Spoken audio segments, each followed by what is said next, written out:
I assume you won't need these. Good. Let's get.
Noticed that. I just thought about it. I don't know who did it since I was trying to troubleshoot Look, one of my partners. Obviously, rhetorical question. Yeah, right. But who would have been nice enough to come do that? There you go. Somebody to help us out.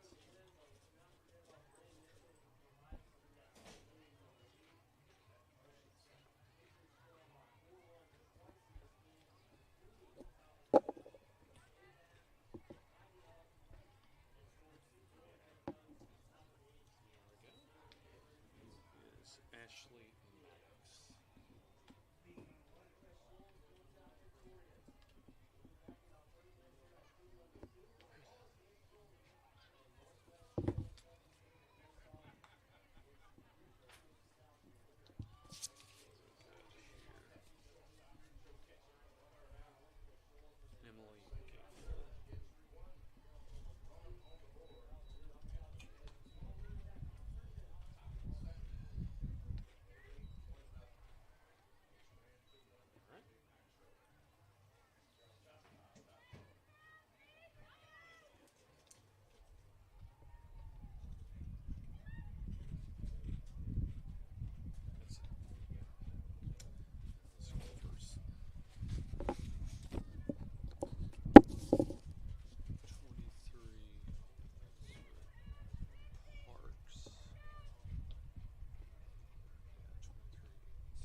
have 30 minutes before we start this game at least.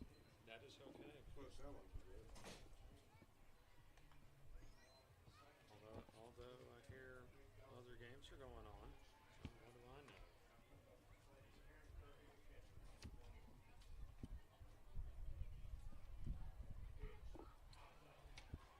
That's okay. Allow me to get some of this written down. Keelan Thomas.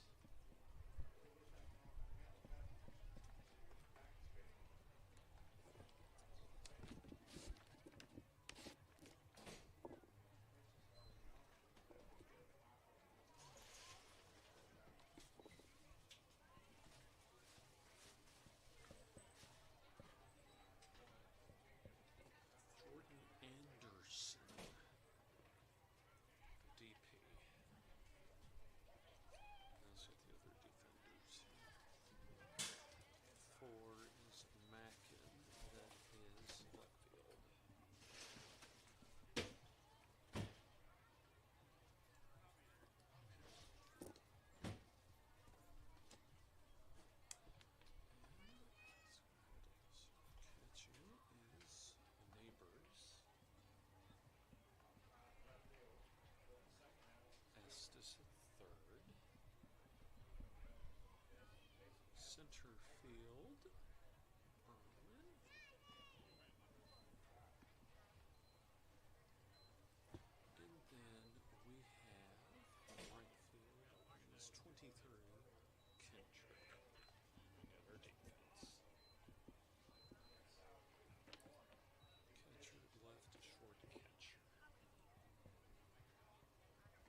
That's why I would never call travel ball, especially in the summer.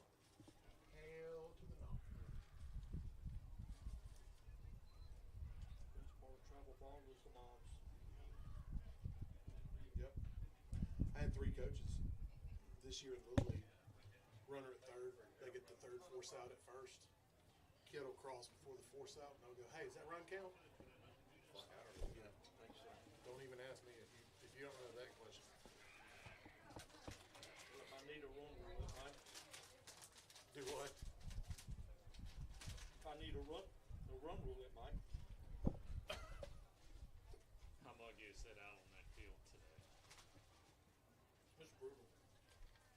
I mean, just absolutely brutal.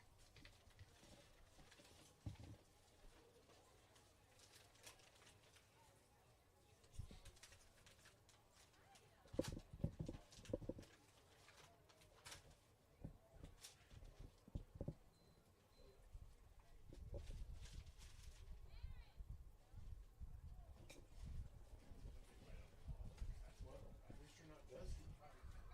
Literally, I said that we're gonna have to clean our shoes after each game. You don't have to. Now you just got to get the little beads out of your shoes. And somewhat annoying.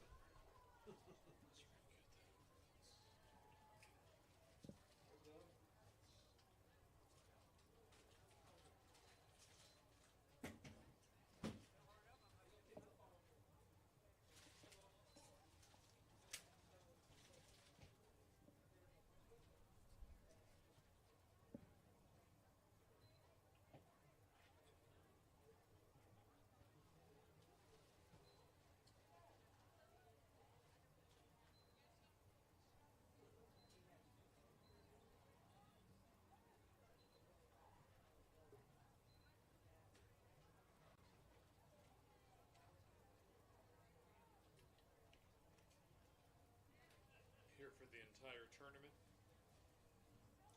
Today and tomorrow. I don't know about Saturday. Yeah, it'll just be today and tomorrow for me as well. Yeah, I don't know. I'm completely fine if he wants to let Alfred do Saturday. Yeah. That's fine with me. I'll what this busy as I've been this year. I'll have after this time next Thursday, I'll be at the finish line for the year. I'll be very happy to be at the finish line, get a little break. Yeah, but how long is it break? Till August. So what will you do? I've got my day job. Oh, I thought this was your day. Hell no, not yet. No, I've been Cumulus since 2019. Since August 2019. So what's your day job? I'm traffic coordinator with Cumulus Cumulus stations in Fort Walton Beach and Tri-Cities, Tennessee, and I work from home. All right. Working from home is nice, isn't it? Love it. Working from home is very nice. Very nice. No, that's the goal. Some days make enough money to make this the day job.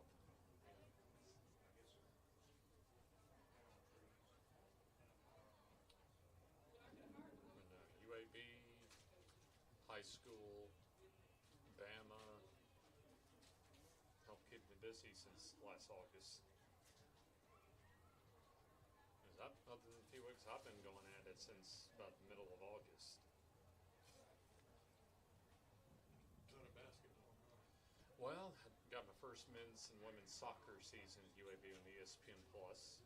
Did a whole home softball schedule and probably about 6 or 7 UAB baseball games this year. High school basketball regionals up at Jacksonville State. 18 high school football games. 4 Alabama women's games on Learfield. Did Gulf South Conference tournament last week. Games here this week, and then NJCAA state baseball championships next Tuesday through Thursday, and then I'm at the finish line. So another week, basically. Yep.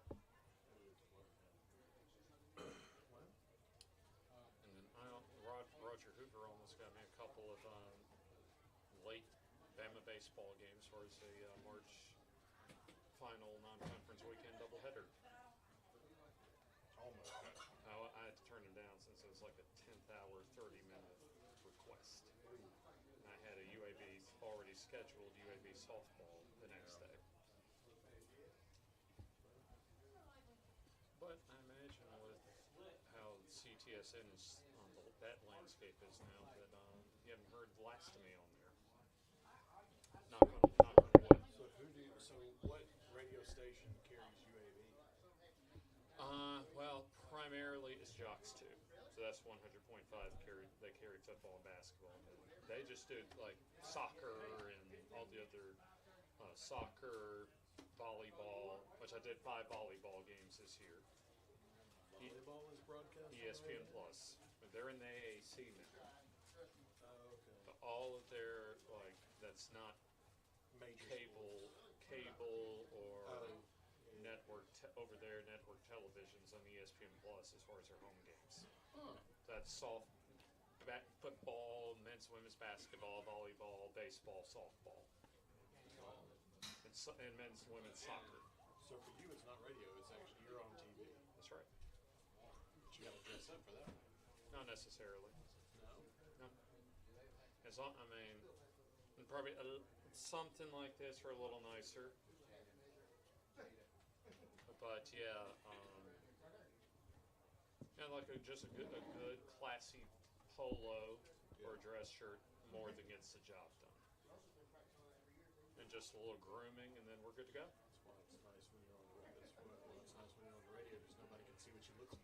Well, we do have some of those as far as pass through when they don't put myself or my partner on for a 2-minute pregame stand up.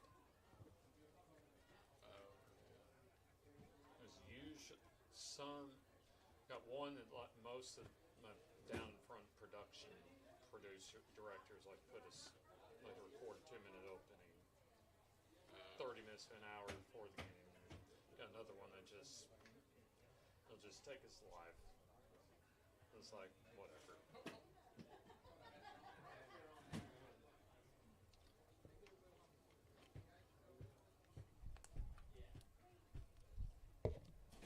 Well, that breeze can keep coming on. Yeah, I was thinking. I think I got the perfect fan I can bring up here tomorrow. That's right. It's in my office. It's a little small fan, stands about that tall, and it oscillates, so I can stick it right there and oscillate it, so we can both get some air. That's right. No, I got the break as far as the day job pays most of my bills. So now increasing play-by-play side hustle just gets me over the top. Oh, of course. Well, actually, even more over the top now. So it pays whatever remaining bills plus gives me a little whatever I want to do and put it perfectly set, a little cushion. Yeah, good cushion. Perfectly set. Yeah, Especially after plopping down that down payment oh, I bet. 20 months ago for my house, which was well worth it. Well worth it. And thankfully, I got it at a good time too. Well, I mean, this and umpiring is extra. He'll never For me, because I've got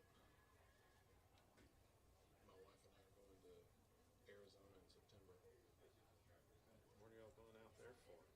Well, we always go somewhere new on our anniversary trip. Okay. So neither one of us have ever been to Arizona, so we're going to fly into Phoenix. Okay. And then we're going to go to the Grand Canyon one day. Good. Go to Diamondbacks game another day. Okay. That'll be another field I can mark off my bucket list. There you go. I want to visit all 30 parks. Okay. So how far along on that goal are you? Not far. Okay, this will be. See, I've been to Rockies, the Nationals, Okay. Braves, Okay. Fenway. Good. Fenway I've been like 5 times. Yeah. So that will be 5. Okay. So Okay. I'll get 5 out of the 30 knocked out. That's a good down payment But- to getting to 30. I mean, I'm not even 50 yet, so I got plenty of time to go see all. Yes. When they just want to remind you when you hit test, it already goes out live on YouTube. So careful, y'all. You know, Sure. you keep it on there. I'm just saying this. I ain't said nothing bad. No, no, no.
After an hour weather delay due to lightning from getting first pitch underway here at field number 4 for our second of 3 games on day 1 of the NJCAA Division II South District Regional.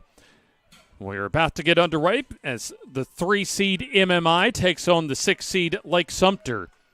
As Lake Sumter State College, the visiting team, so they will lead off to begin today's ball game as we are underway with the first pitch downstairs. 6:03 is our game time. That's Central Time. For those of you watching us back in the Palmetto State, 77 degrees. As there's a fly ball hit well to center, as going back and able to at least keep it in the ballpark is Irwin. The center fielder is Peyton Parks. Gets things started with a leadoff double. Able to almost clear the yard on the second pitch that she sees here to begin the ball game. Savannah Ellis, the starting pitcher, will bat second. Emma Chisholm, center fielder, in the on-deck circle. As that pitch upstairs for ball 1. MMI sends Ashley Maddox to the circle. As the second pitch that time, a hit by pitch. As Ellis now on at first base. Nobody out as Lake Sumter State College off to at least a solid start so far offensively here in their first at bat. We'll take a look at some further breakdowns for both teams as there's another hit by pitch as Chisholm, cup of coffee at the plate as she gets aboard now to load the bases as Parks goes to third. Ellis now at second, and quickly aboard is Emma Chisholm.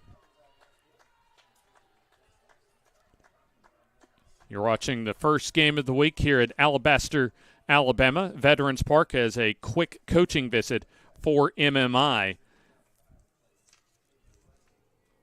As Ashley Maddox, so far, a rough start for her. She's given up a double and now a couple of hit batters so far. As that'll bring up Kaylee Thomas, the center fielder, in the cleanup spot. Jordan Anderson behind her, the designated player. Alexis Adams at third, bats sixth. Megan Wright, the left fielder, in the 7th spot. Alex Baez, the shortstop, bats 8th. And also Macy Borholtzen will be the catcher and bat 9th. So Kaylee Thomas takes a strike call. We appreciate you joining us here on JockJive.com.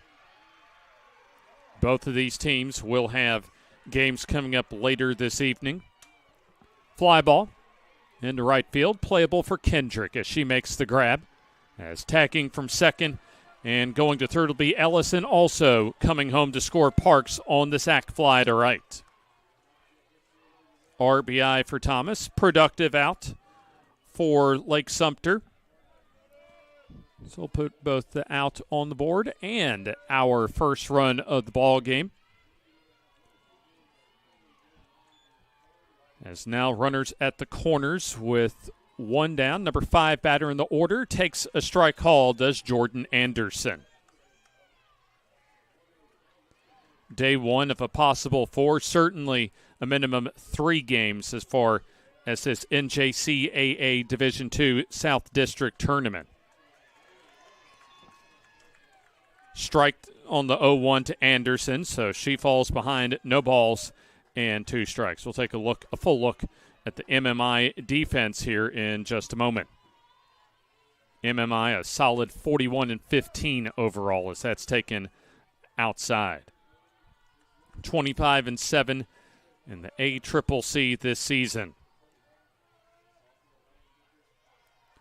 Unique nickname as far as the Lake Sumter is concerned is there's a grounder left side, 6-4, and then a tumble over for Braswell as she's able to hold on for the 6-4 fielder's choice, but another productive out, however, for the Lake Hawks as they're able to get their second run of the ball game, and thankfully Braswell also okay. 6-4 on the fielder's choice as Anderson aboard. Now just one runner on base as Chisholm retired for out number 2. Brings up Alexis Adams. As she swings away, grounds one over to Braswell. She races over to the bag herself to retire the side. So 4 unassisted on the fielder's choice as a runner left on base. 2 runs, rather. Just 1 hit. No errors and 1 left on base. So we go to the bottom of the first inning as it is Lake Sumter with 2 on the board as MMI goes to bat in the bottom of the first inning here on JockJive.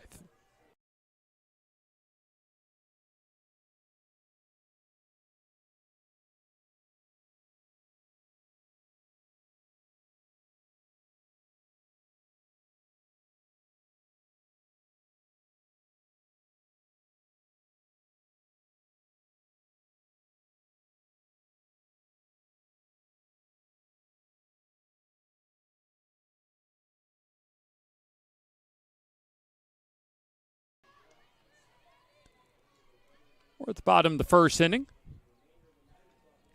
here at Veterans Park in Alabaster, Alabama. James Hardy with you as we appreciate you joining us here on JockJive.com. 2 runs, 1 hit, no errors, and a runner left on base. So MMI able to at least manage that first inning, what could have been a lot bigger run-scoring inning for the Lake Hawks of Lake Sumter. Lake Sumter at 29-27 overall, 15-15 in conference play. As Avery Lumpkin lifts that into shallow left center field for a base hit. So swings at the first pitch and gets aboard with the single. Starting pitcher for the Lake Hawks today is Savannah Ellis, the right-hander. So she now faces at least the number 2 batter in the order as B.G. Braswell to the plate, followed by Carly Pearson as Braswell ahead in the count. Pitch home. Rise ball, that's upstairs.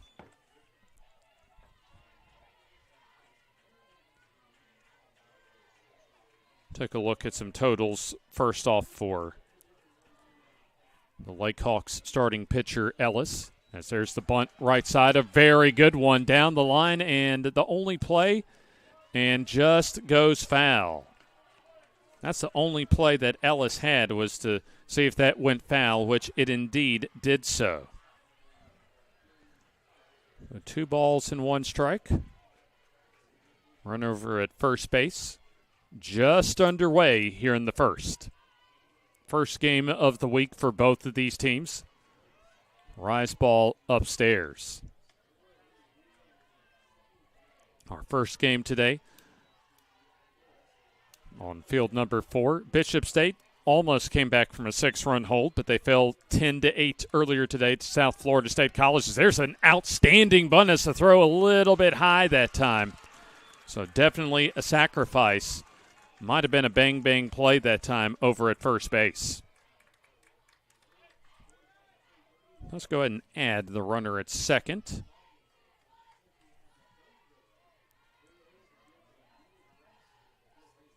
I'd give that a single, since that might have been a bang-bang play. In fact, indeed, the second hit of this inning. As the first pitch to Carly Pearson for ball 1. Good start also for MMI offensively here. As Ellis misfires behind in the count, 2 balls and no strikes. Savannah Ellis, a freshman. This is her 24th appearance, 16th start of the season. Solid 11-4 on the year. There's a fly ball lofted fairly deep into left center field, as going back the center fielder in Chisholm able to catch up to it and make the catch. Nice play that time for Chisholm as she's able to keep the runners at first and second. So there's one down for Alex Irwin, the cleanup batter. further look at Ellis's numbers. 87 innings coming into today, 93 hits, 58 runs, 40 earned, 33 walks, and 45 strikeouts. MMI trying to respond as far as the Lady Tigers are concerned to the 2 runs from the Lake Hawks in the top of the first inning as a first pitch strike to Irwin. Irwin, the center fielder.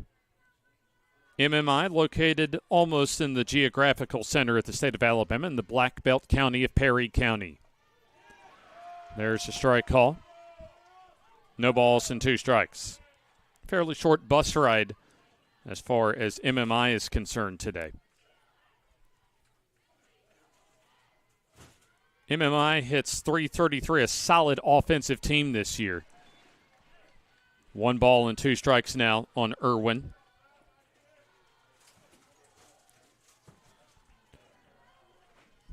Alexandra Irwin, a sophomore, 94 out of 195 offensively as she's punched out for out number 2.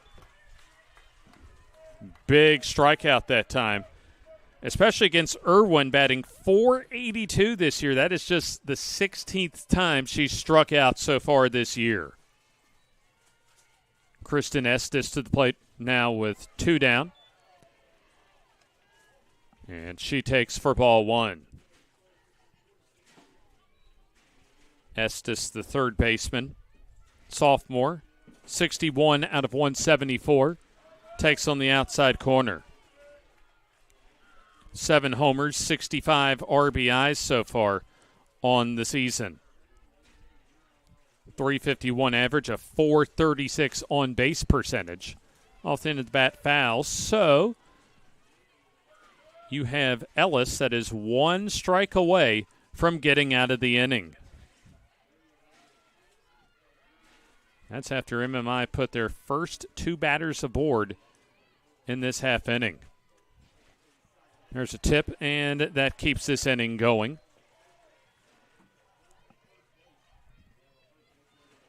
So we'll have another 1-2 on the way here momentarily. MMI, the 3 seed this week. Good eye that time by Estes. Already over 40 wins for the Lady Tigers this year. Lake Sumter, if they can win, would go to the 30-win mark this year. Hit well into left center field. It's going back Chisholm, and that's gone. Put a couple of stars that time on that 2-strike, 2-out, 3-run shot on the part of Kristen Estes.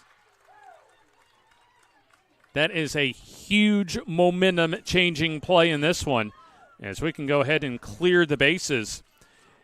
As you had Ellis, that was 1 pitch away from putting a 0 on the board. Instead, Kristen Estes goes to deep left center field and clears the bases for a 3-run shot.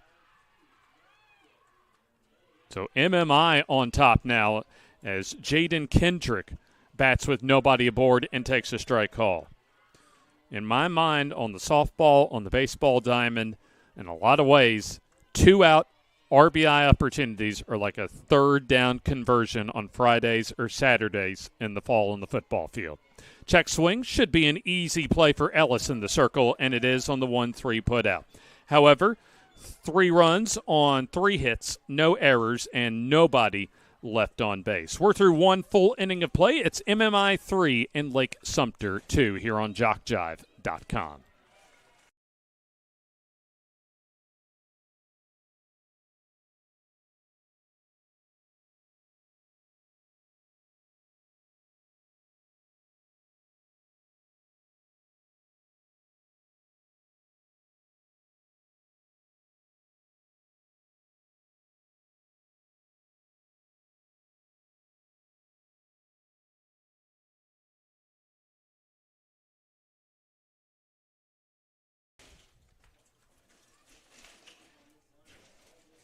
A huge 2-strike, 2-out, 3-run homer by Kristen Estes lifts MMI into the lead, their first of the night. As an action-packed first inning so far for both of these teams. Lake Sumter able to score 2 runs in their first at-bat.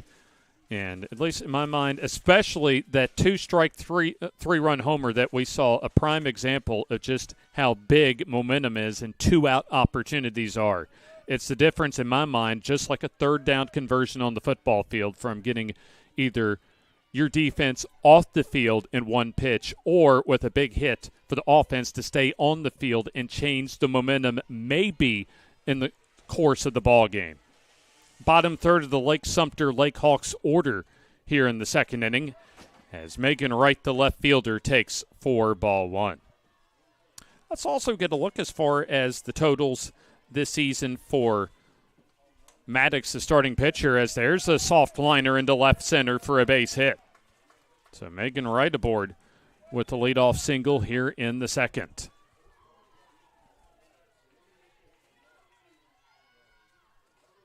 Ashley Maddox, the sophomore, 15th start of the season, 33rd appearance, 11-2 on the year with 5 complete games, 99 innings pitched coming in.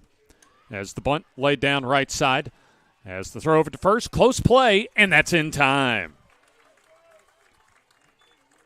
So Lumpkin to Braswell on the 3-4 sacrifice. 1 down. Wright now into scoring position with the possible tying run. 48 earned runs, 59 total runs given up for Maddox this year. 37 walks, 84 strikeouts, so more than a 2-to-1 strikeout to walk ratio.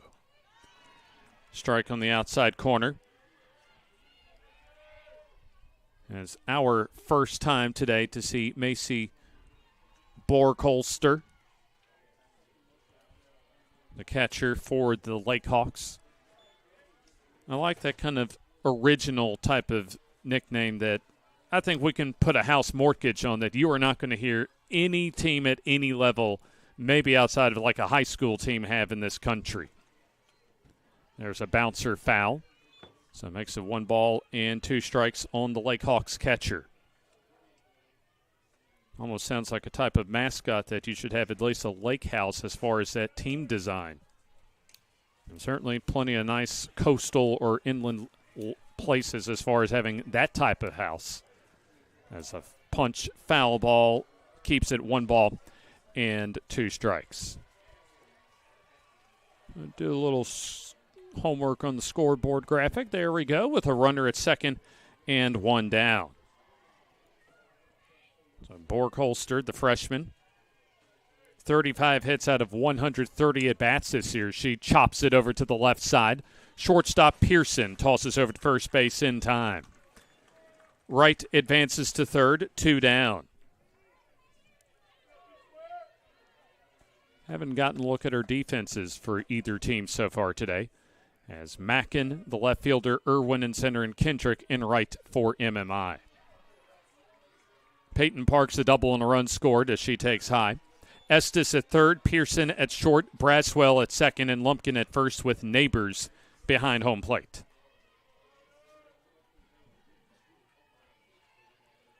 Big at bat in this inning as there's a foul ball on the 1-0.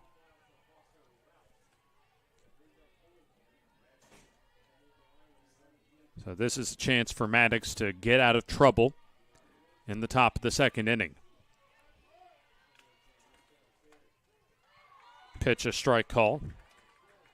Upper half of the strike zone, so Lake Sumter down to their final strike here in the second inning. They want to try and tie this up with a 2-out RBI of their own. Popped up and goes out of play.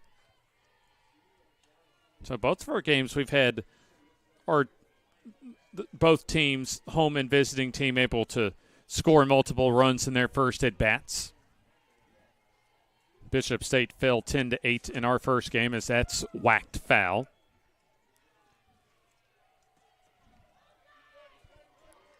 So had a very interesting ball game as South Florida State College had an opportunity possibly to run rule Bishop State earlier today, as that's lifted into right and will drop down and get past Kendrick all the way to the wall. That ties up the ball game as Parks advances into third with a triple to tie it up.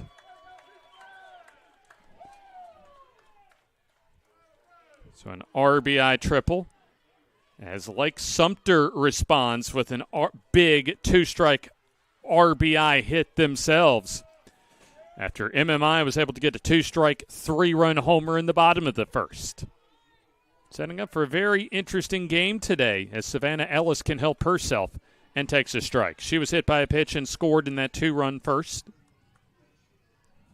I think I might have seen another lightning bolt off to our north.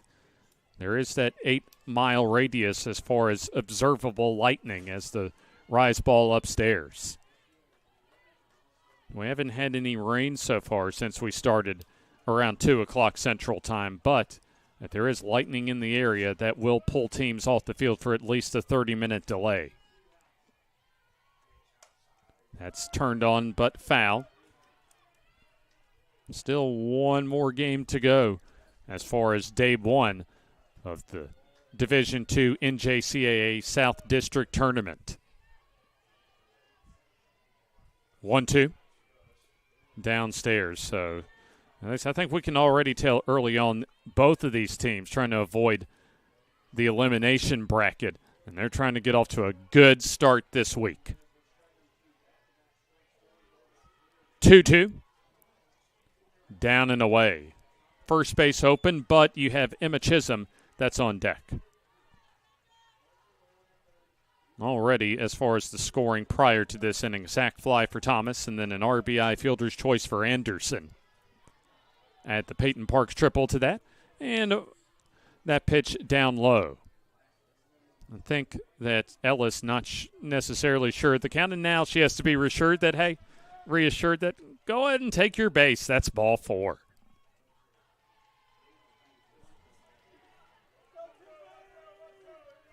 I think she wanted to get some contact in that at bat, but she'll take her base over at first, so now she represents another base runner aboard with 2 down. We'll have time called as Neighbors pays a visit to Maddox in the circle. James Hardy with you. An exciting start so far as 2 quality teams today. MMI, the 3 seed in this 8-team field this week. Emma Chisholm, the freshman, 375 batting average and 401 OBP coming into today. On base percentage, as that's taken for a ball on the drop ball. 69 hits, 184 at bats coming into today for Chisholm. Was hit by a pitch on the first pitch she saw in the first inning. Skied left side and out of play. So that makes it 1 ball and 1 strike.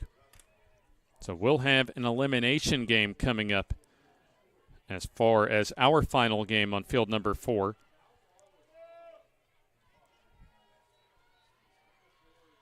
Pitch into right center field as Irwin ranges over to make the catch and retire the side. However, game tied up on a run on 2 hits. No errors and 1 left on base. So we go to the bottom of the second inning here on JockJive. Your score now, Lake Sumter 3 and MMI 3.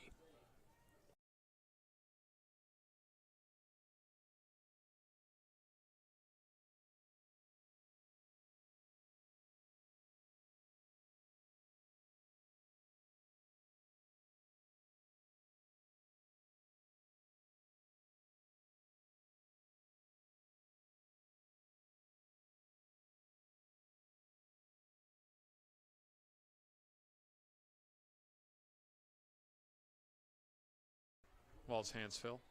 You know, he's UAB's head coach now. He's who's head coach? UAB. And he's doing pretty solid. Yeah. 1.5 innings in the books as we go to the bottom of the second. Bottom third of the MMI order due up. As both teams coming up with clutch 2-out hits in at least combined the last 2 at-bats. As MMI able to get a 2-strike, 3-run homer from Kristen Estes with 2 outs. And then a 2-strike RBI triple by Peyton Parks to score Megan Wright in the top of the second. Katie Robbins along with Savannah Neighbors and Emily Mackin, the left fielder. as the pitch taken high. Savannah Ellis gave up 3 hits in that first inning, 3 runs. No walks and a strikeout. Comes home on the 1-0. Floats high to Robbins. Our first look at Robbins on this Thursday evening. A muggy evening here in Alabaster. That's taken a strike call. We're about halfway between Montevallo and Alabaster in the Shelby County portion of the Birmingham metro area. 2-1. Floats in there, a strike call.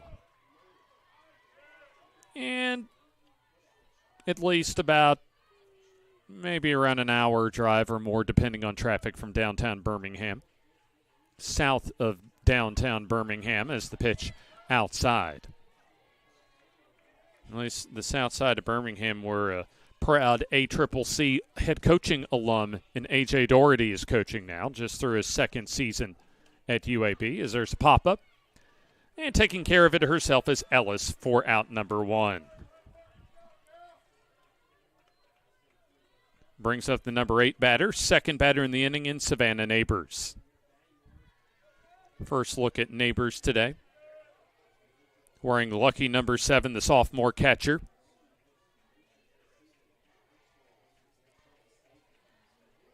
.46 games played this year as a strike call.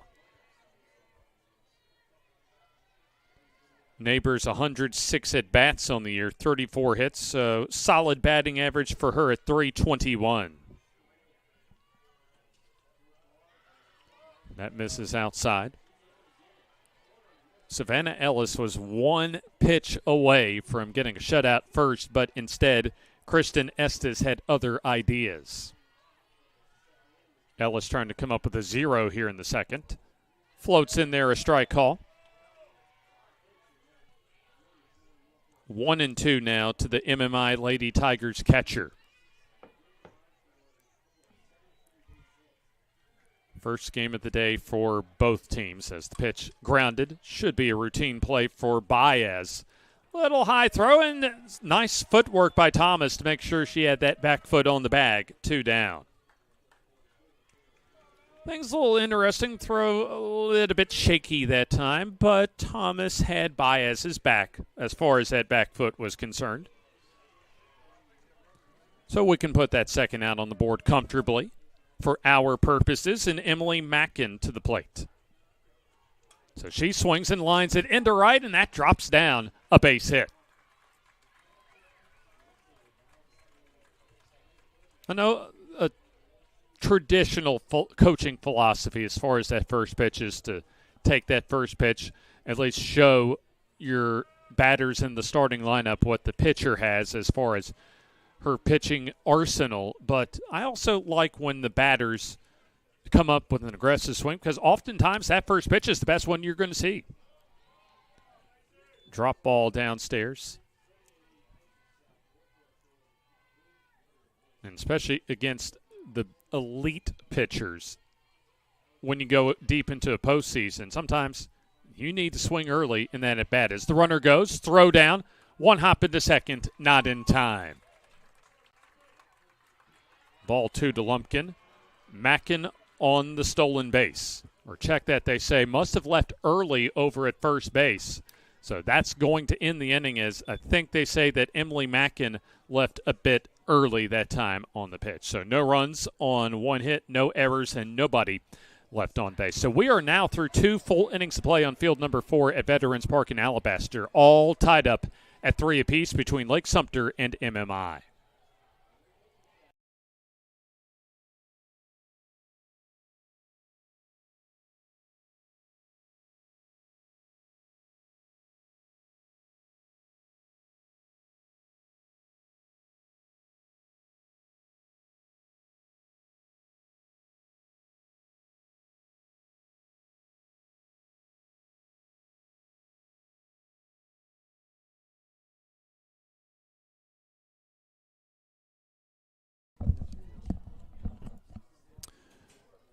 As we're getting closer to nightfall here in Alabaster, Alabama. We're through 2 innings of play. So far, a good ball game between our two teams on the field in the Lake Hawks of Lake Sumter out of the Palmetto State of South Carolina, as well as the home state squad about an hour and change away from here in Alabaster from Marion, Alabama, in the heart of Alabama's Black Belt, the MMI Lady Tigers. We go to the top of the 3rd inning. Thomas, Anderson, Adams due up for the Lake Hawks as there's a fly ball left field and foul. Goes out of play for Kaylee Thomas, who had a sac fly RBI for the first run of this ball game in the 1st inning. Winner of this ball game advances to a winner's bracket game right here on field number 4. So we'll see one of these two teams in the very next ball game to put a bow on day 1 action here in Alabaster. Pitch hit to the shortstop. A nice play by Pearson as she throws to first base in time. Great range that time by Pearson going to her left as she's able to rob Kaylee Thomas of a single. That's a Division I NCAA type of defensive play that we just saw from MMI's shortstop in Carly Pearson. Jordan Anderson to the plate. Rise ball upstairs for a ball. And the loser of this ball game plays an elimination game on field number 5 for tournament survival. There's a line drive into right field that drops down for a base hit. Nice job hitting by Anderson as she's able to reach on a 1-out single. 3rd hit of the day. Lights just starting to come on as far as field number 4, as well as inside the press box here at Veterans Park. Looks as if we have a substitution coming out into the field of play. Kiera Smith checks in over at first as the pinch runner for Jordan Anderson. So Smith now checks into the ball game. The designated player spot, so at least right now kind of inconsequential other than just getting more speed for the Lake Hawks on base. Winner and the loser will face either St. John's River or Wallace Dothan for our second, for the 3rd and final game. It looks as if we're going to have a new pitcher, and we're going to step aside here for this timeout and tell you who the new pitcher is after this.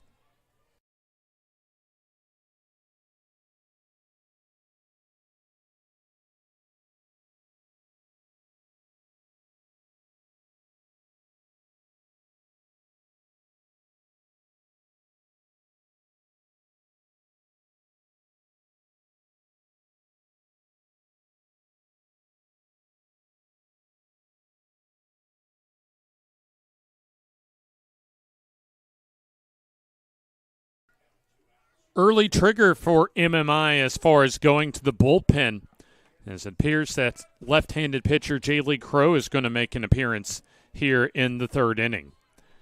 James Hardy with you here on JockJive.com, along with our cast of thousands here at Alabaster's Veterans Park.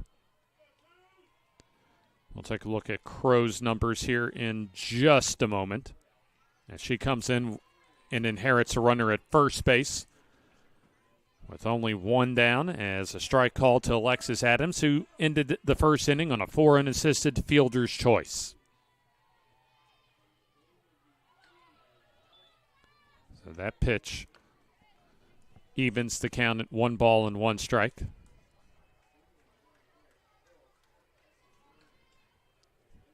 So Maddox 2 in the 3rd inning so far. Does have a possibility of re-entering later on, as there's a strike to even the count. Or check that to make it a pitcher's advantage. 1 ball and 2 strikes. Jaylee Crow, the sophomore, 31 appearances, just 4 starts on the year. As there's a grounder left side. Shortstop makes the safe throw over to first as Pearson to Lumpkin on the 6-3 put out. 2 away. And now the possible go-ahead run is in scoring position. So to second goes Kiera Smith, the pinch runner. This is one of those 2-out opportunities that Lake Sumter has a chance to cash in on, as that tails away on the curveball to Megan Wright. Lefty-on-lefty battle as Wright, a leadoff single and a run scored in the second. Has a chance to get her first RBI of the day. Off the end of the bat and foul.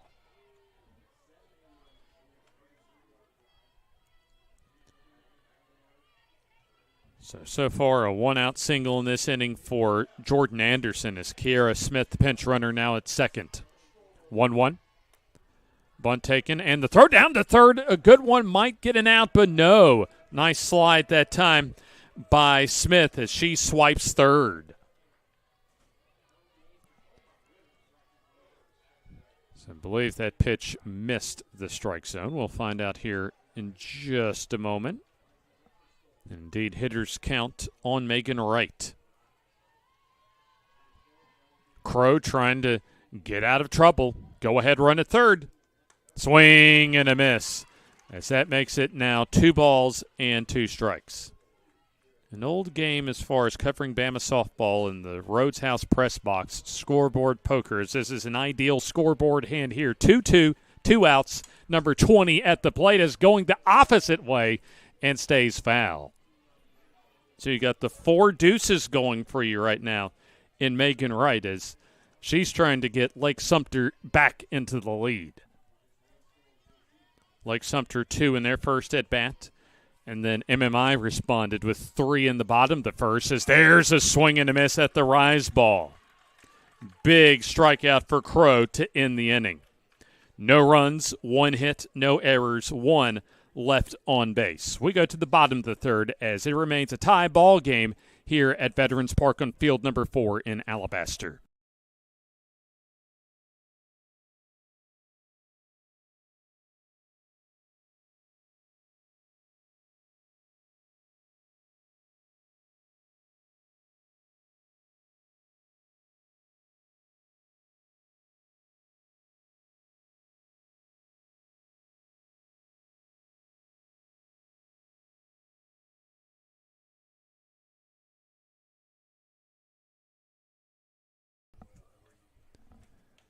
Good ball game so far, 2.5 innings in, as Lake Sumter and MMI deadlocked ever since we got this game started.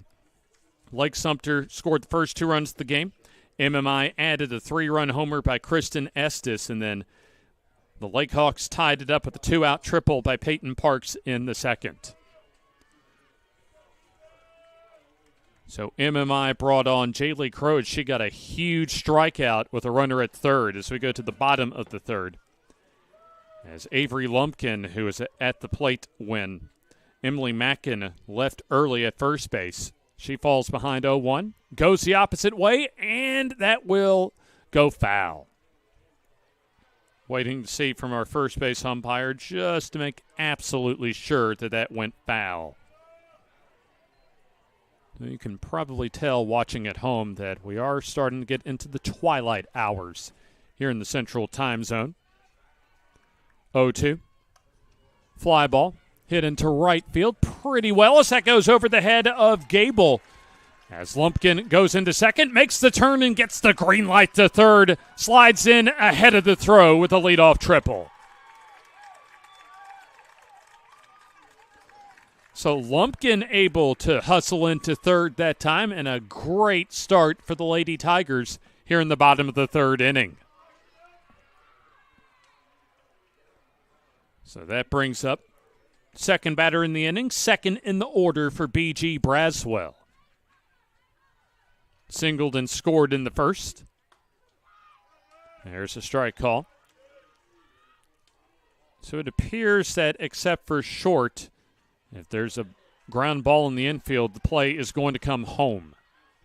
And there's a loose softball coming over. Looks as if a foul ball from the adjacent field off to our left. Nobody hurt, so no harm, no foul. Pitch, bunt, taken on the drop ball, and that is ball one.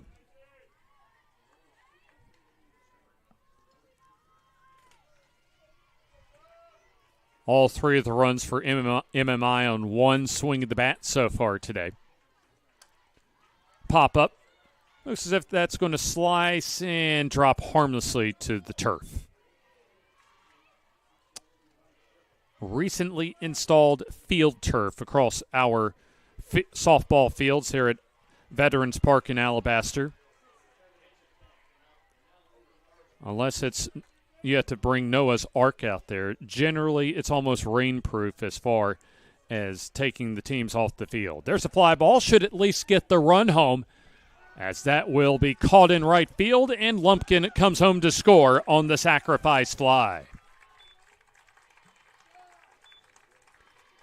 Definitely a productive out that time as Braswell with the sac fly. Lumpkin easily scores, so her hustle pays off on that triple as she scores to clear the bases and once again give MMI the lead. One down here in the third. Takes a little pressure off of Savannah Ellis out there in the circle as she misfires to Carly Pearson. Pearson takes the first two pitches and gets ahead in the count. Ashley Maddox went the first two and a third for MMI as Jaylee Crow got a couple of big outs as there's a fly ball.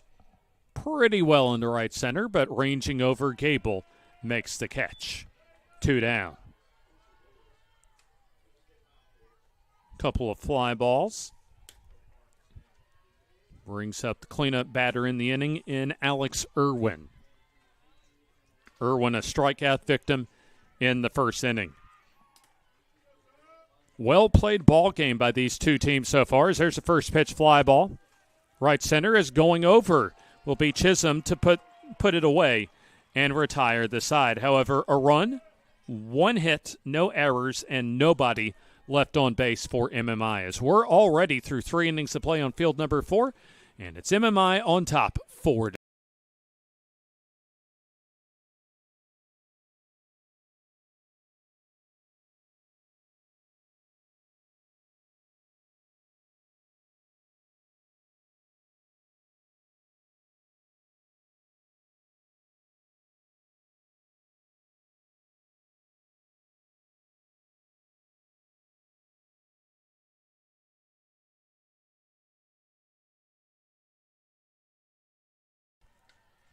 Almost at the halfway point here in Alabaster, our second of 3 games on field number 4 today here on JockJive.com.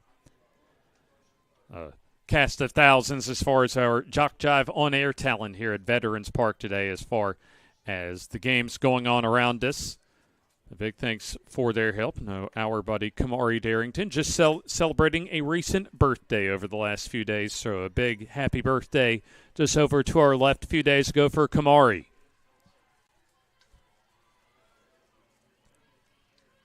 So we go to the top of the 4th inning as this has been a really good ball game so far. Almost a Division I type of ball game as far as the execution that we've been seeing from both teams early on. 2 out RBIs for both teams. Also, MMI able to get the leadoff batter aboard on a triple and then come through with a sac fly in the very next at-bat. It tells you that we've got a couple of well-coached teams going at it today. 8, 9, and 1 for the Lake Hawks of Lake Sumter as Alex Baez a sacrifice to first her last time up. As if we're going to have a stoppage in play here. Estes is at third, wanted to talk to Crow that time. See if we can get a look at Alex Baez's offensive numbers, and indeed we can. 120 at-bats coming into today. 32 out of 120, so 267 her batting average. And even more importantly, kind of an average batting average for her, but on-base percentage over 400 this year. It tells you she has a pretty good discerning eye at the plate. takes it down and away. 21 walks and just 12 strikeouts offensively for Baez this season in 117 official at-bats. Hitters count for the shortstop, Baez. Pitch just below the knees that time. Not a bad pitch from Crow, but not quite good enough according to our home plate umpire.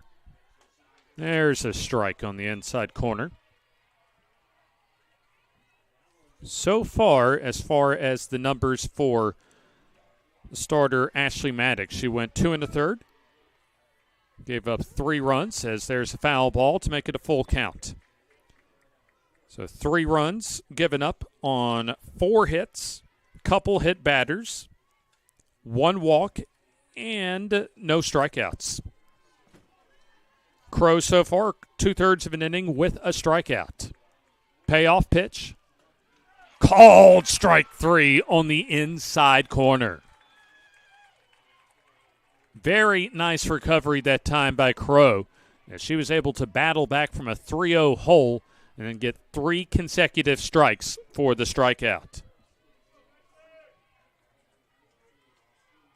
That is the backwards K on the scorecard as that rise ball upstairs. Second time we've seen Borkholzer, Marie Borkholzer, the catcher, grounded out to short her last time up. As that's taken outside.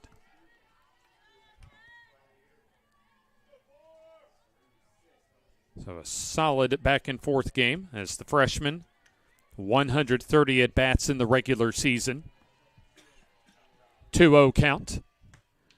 That misses outside on the fastball. Now we saw in our first game South Florida State College start and also later re-enter Michaela Oster in the circle. Let's see what MMI does here as far as their pitching situation as that comes in for ball 4. No HBP ruled that time, so we'll call that a 4-pitch walk. Either way, a runner at first with 1 down, back to the top of the order. So we're 3 now going into the 3rd time through the order now for Lake Sumter. See how the Lake Hawks are able to adjust now, as they still haven't quite seen a full rotation in the order against Crow this evening. Peyton Parks 2 for 2 as she's halfway to the cycle and takes for ball 1. So he's already gotten 1, probably the hardest leg in that cycle, a triple. Also has a double, so just needs a homer and a single for the cycle. 1-0. That's fouled off. Double, triple, RBI, and a run scored. So let's put the runner at first. However, MMI wants to put another 0 on the board. Pitch. Runner going, hit right side the second. It's the flip over in time, and the throw back to first is not in time. I was a little surprised with the runner going that MMI was still able to get the lead runner on that ground ball. 4-6 on the fielder's choice. That was a close play for Braswell to Pearson, as they were able, however, to get Borkholzer for the second out of the inning. So a runner at first base with 2 down. At the plate is Savannah Ellis, a hit by pitch and a walk, so still not an official at-bat so far today. She can help herself, though, and keep this inning alive. Hit and run, and there's a hit into right field. As going over to third base now will be Parks, as she'll stand in. And runners at the corners thanks to that hit and run single to right. That was perfectly executed that time, as that keeps the inning alive as Ellis goes the opposite way and brings up Emma Chisholm. Hit by a pitch in the first and flied out to center to end the second inning.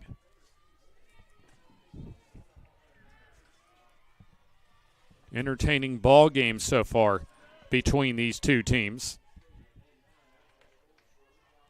The tying and go-ahead runs aboard as Chisholm takes for ball one. Huge at bat for Lake Sumter, as that's off the end of the bat and goes out of play.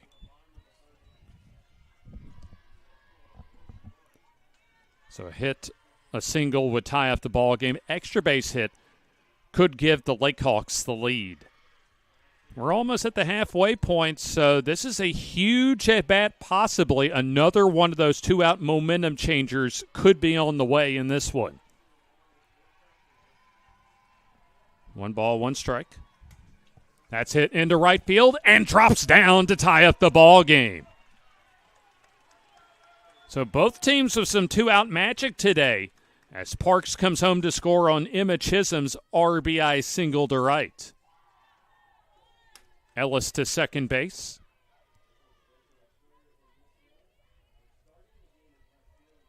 As they have now the go-ahead run in scoring position. Ellis at second, Chisholm at first for Kaylee Thomas, who has a sac fly RBI and a ground out to short. That's low and outside. 8 runs scored combined between these two teams, and 5 of those have come with 2 outs. Pitch, bunt shown, laid down in front of home plate. A great one, as there's not going to be a play to first base. Well executed that time by Thomas as Ellis goes to third and Chisholm now into scoring position.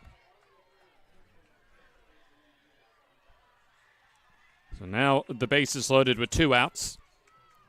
And it looks as if that Jordan Anderson back into the ball game at DP. Third plate appearance, 1 for 2 so far. And she takes inside for a ball. Dark tops, the green tops and bottoms, kind of a forest green for Lake Sumter. Orange tops, black bottoms for MMI. Lights just starting to come on as far as field number 4 as that's taken for ball 2. Nowhere to put the Lakehawks designated player. 2-0. Grounded, should be an easy play, and the short route to third herself goes Estes to retire the side on the fielder's choice. Bases left loaded, but the game tied up with 1 run on 3 hits, no errors, and 3 left on bases. We're halfway home in this 7-inning affair, all knotted up at 4 here on JockJive.com.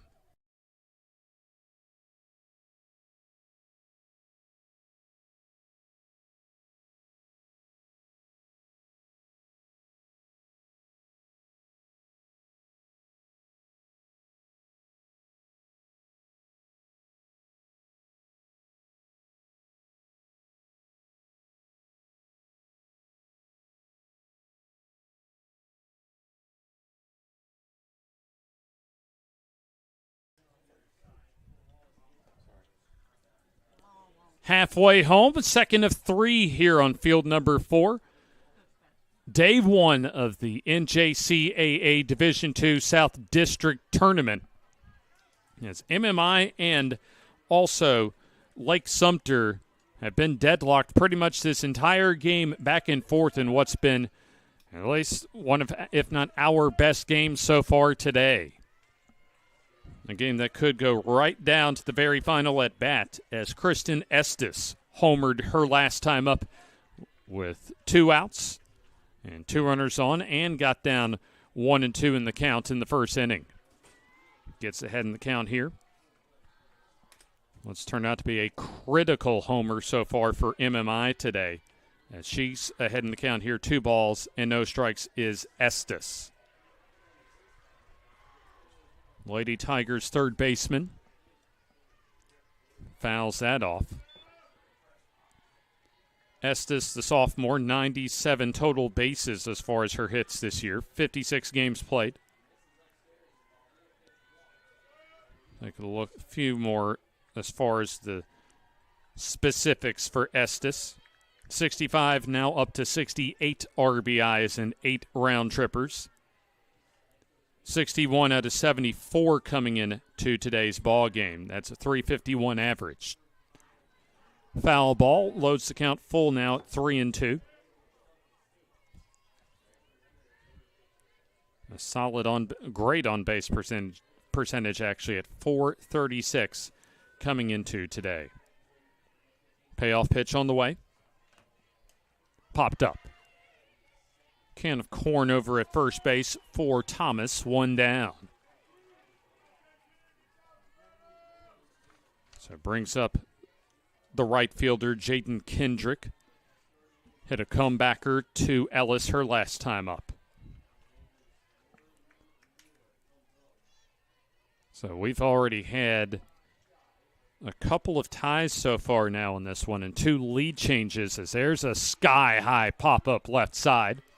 At the third base dugout, it's going to be Adams negotiating that third base dugout protection railing for the out. 2 down. Brings up Katie Robbins. Popped up to Ellis her first time up. So far we haven't seen a conventional 1-2-3 inning so far. Might see one here as there's a slow roller to the second baseman as tossing over to first, Parks to Thomas in time. And we're quickly through 4 innings of play. Nothing doing for MMI in the bottom of the 4th inning as we go to the 5th inning, still tied up at 4 here on field number 4 at Veterans Park on JockJive.com.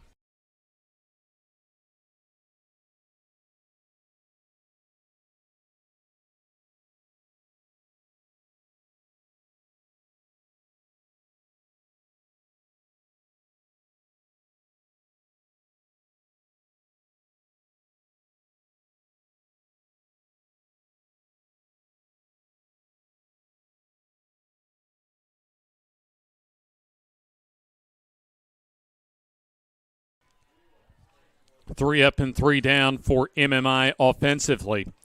As we're past the halfway point in our second game of the day. So we're almost to crunch time for these 2 teams. Lake Sumter State College, actually not in, I beg your pardon, at least has that sound as far as the Palmetto State. Also, there is a Sumter County as far as a lot of Sumter counties. There's one in West Alabama, but also in this particular instance in the Sunshine State of Florida, out of Leesburg, Florida.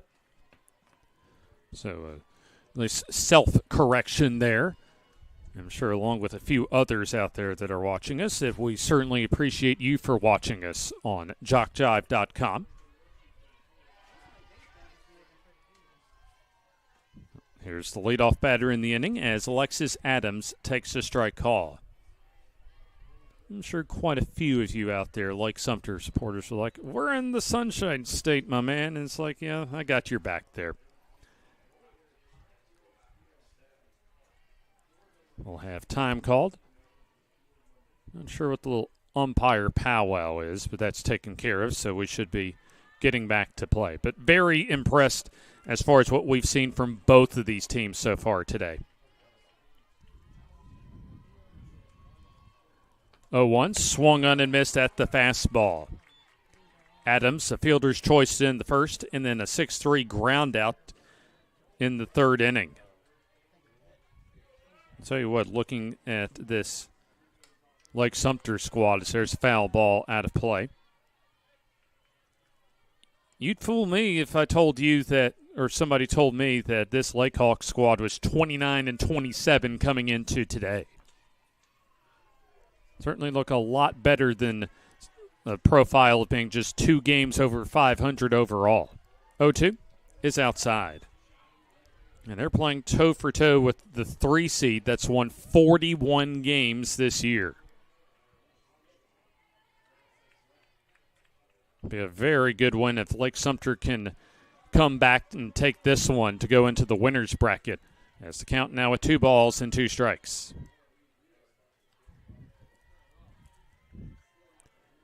The Lake Sumter squad that took 2 of 3 at Florida State College at Jacksonville in their regular season finale. Looped into right field as that's going to be caught on the run that time by Kendrick for out number 1. Kendrick able to come on to secure the grab. Number 7 batter in the order. Second this inning in Madison, and Megan Wright checked that. 1 for 2. Single and a run scored to begin the second and struck out to end the third. Pitch on the way. That's hit foul and out of play. So far for Lake Sumter, 4 runs, 7 hits, and no errors as they've left 6 on base. 0-1 coming up. And that's taken outside to even the count. Both pitchers starting to get in some rhythm in the circle. Alex Baez on deck as there's a swing and a miss. Megan Wright at the plate. So far, both of these teams have executed maybe at their best this year, especially in clutch situations as the count now evens at 2-2.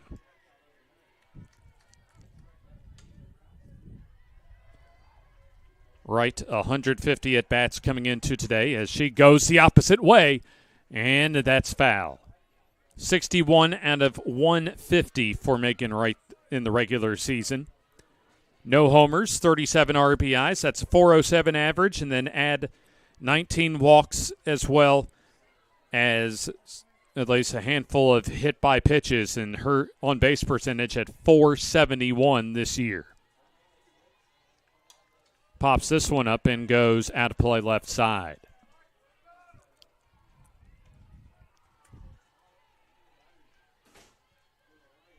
I think both of these teams, at least if they can continue this type of play, if one of these teams goes into the loser's bracket, they can certainly play their way out of it as there's a 2-hop bouncer. Nice negotiation at that tricky hop by Braswell at second base. Thought she might have made a mistake backing up on the turf that time, but no troubles, though, for out number 2.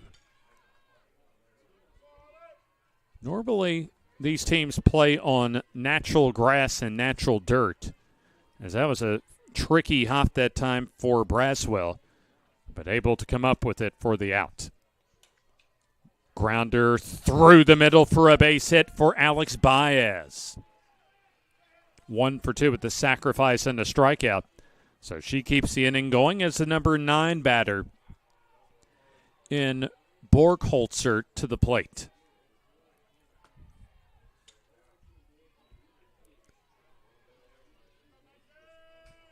So for the Lakehawks catcher, a walk in the 4th and a ground out to short. Takes a strike call. So the possible go-ahead run on base now for the Lakehawks.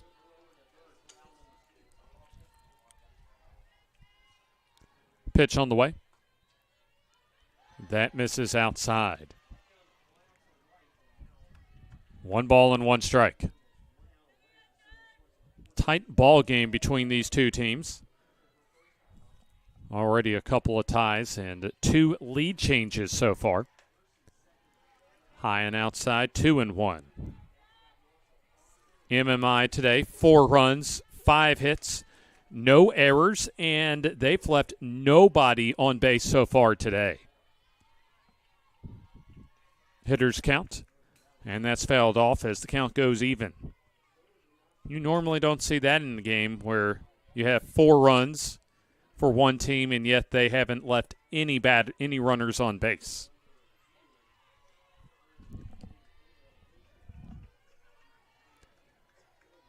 Crow comes home. That's punched foul back to the backstop. So Crow came on in relief a couple of innings ago. He's only given up 1 run. This is her 2nd full inning of work as Ashley Maddox got the start. 2-2. Upstairs. Head start coming up for Baez over at first base with 2 outs.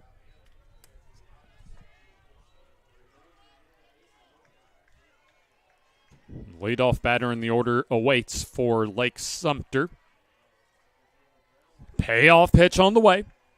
That swung on and missed at the rise ball. Strikeout for Crow in the inning. No runs on one hit, no errors, and a runner left on base. We go to the bottom of the fifth inning here on JockJive as we remain tied up between MMI and Lake Sumter.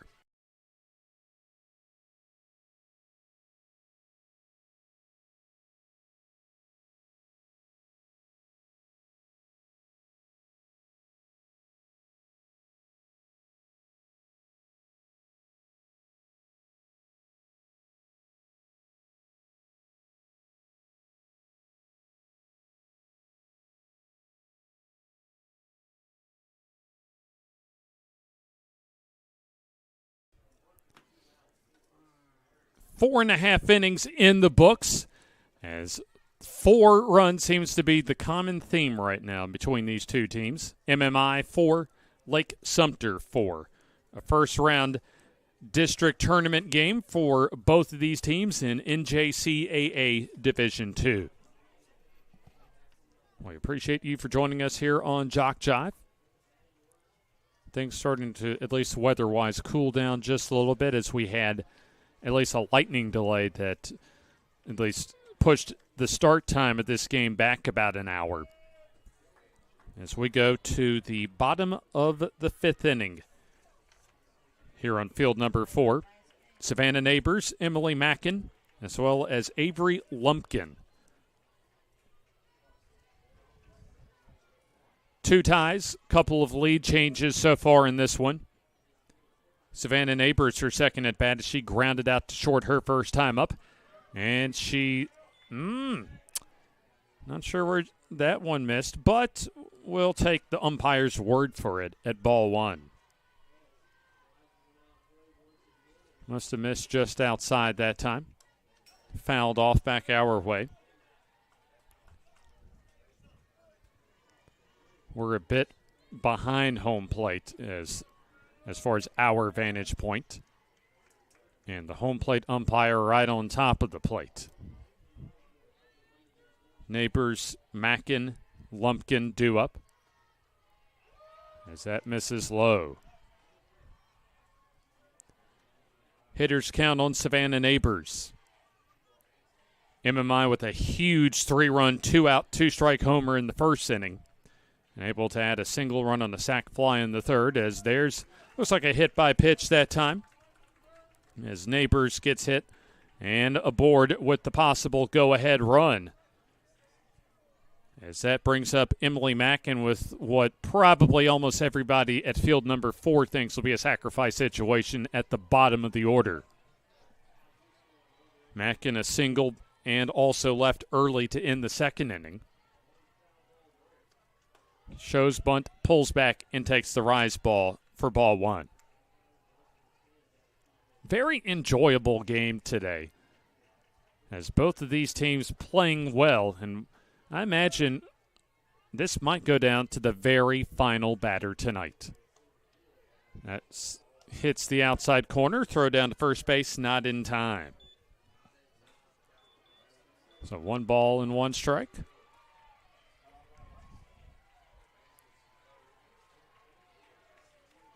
Well, looks like weather has affected one of the ACCC baseball games over in Calhoun County off to the east of us. Count now at 2-1 on Mackin. Our boss man Robert Williamson telling us as far as Coastal Al South and Sneed State, their baseball game moved to 11 in the morning tomorrow. That's ACCC NJCAA baseball action combined between Choccolocco Park and Jacksonville State this week. Yes, the count now goes at 2 balls and 2 strikes. That's hit to the left side as the shortstop Baez moves back a few steps to make the grab. Yeah, Choccolocco Park, a beautiful facility, and also actually rolls off the tongue quite easy. Now, Alabaster's Veterans Park also has been a very nice, cozy home now for the ACCC softball over a decade, over a decade now. as that pitch upstairs for a ball. Back to the top of the order in Avery Lumpkin. Pretty big triple to lead off the third, and also came home to score on B.G. Braswell's sac fly. Takes outside this time, 2 balls and no strikes. Sometimes it just comes down to which team can execute down the stretch, and we'll see who does that in this one. Slow change up in there.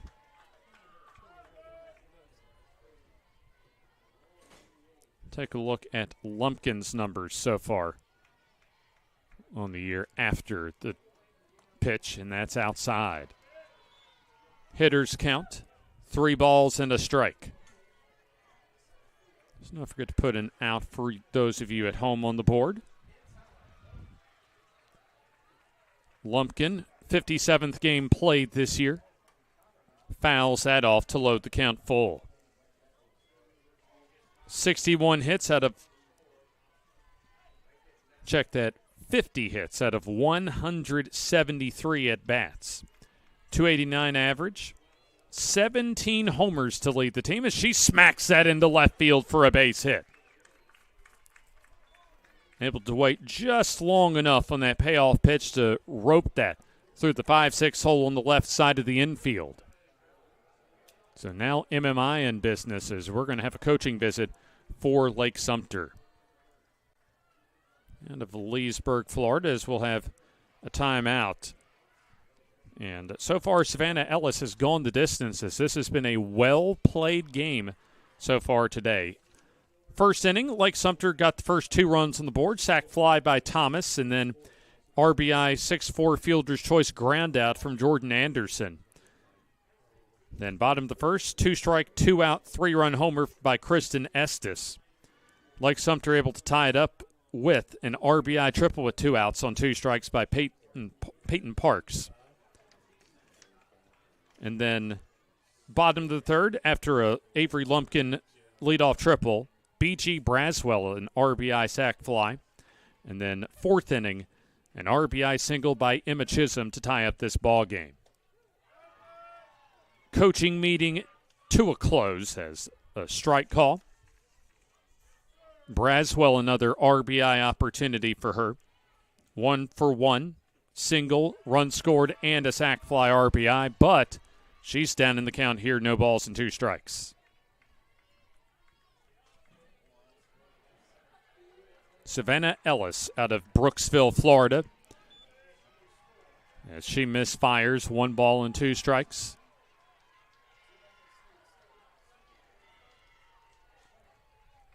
The Lake Hawks looking for their 30th victory of the season and also to get in to the winner's bracket and prepare for what could be a final game of the night right here on field number 4 for them. Winner stays right here on field number 4, likely to be about 30 to 35 minutes after the conclusion of this game as the 1-2. Swing and a miss for a huge strikeout. Big strikeout that time. As there's now 2 down. Going to require a Carly Pearson 2-out single. She's flied out to center and flied out to right. Takes the slow changeup for a strike call. One of the biggest at-bats this season for Pearson. There's been a lot of 2-out runs scored in this game. Pitch. Low on the drop ball. Pearson, the shortstop, batting 3rd today. 88 hits out of 203 at-bats for a .433 average as she takes outside, and that on-base percentage also at .451. So that's outstanding for someone in a power spot in the order. Hitters count for her, and that's low and in. I imagine she'll be sitting on fastball here. One of those at-bats that possibly, if Pearson can come through, could decide this ball game. Pitch. Nice changeup, and that's a strike call on the inside corner. Runners go on the 3-2 with 2 outs. So a single likely will put MMI in the lead. That's a grounder. Should end the inning as Baez goes over to first, but that throw a little low, but dropped to keep this inning alive. Probably because the throw was just a little bit low. That's certainly an error, just a matter of who to give the scoring the error to, and I would, and our official scorer indeed will give it to Baez at short. I think a good scoring call up in the press box that time. What we do know and are certain of is that loads the bases and keeps this inning alive. So if Alex Irwin can come through, that's a big play in this ball game. Irwin 0 for 2, down in the count here. And she's down, no balls and 2 strikes after that foul ball. That's our first error for either team so far today. And it's taken almost 5 full innings to get to that point. Any runs that score are unearned in this inning for Lake Sumter. That's hit right side, and that goes foul. Savannah Ellis, 4 2/3 innings so far, has given up 4 runs. And so far, up to now, all of those earned. We'll get a pitch count to you here in just a moment as we're up to the 80 pitch mark now. As there's a soft liner right side as the second baseman Parks calmly flips over to Thomas to end the inning. Nothing doing as the bases left loaded. No runs. 1 hit, an error, and 3 left on base. We are through 5 full innings of play on field number 4 and remained tied at 4 here on JockJive.com.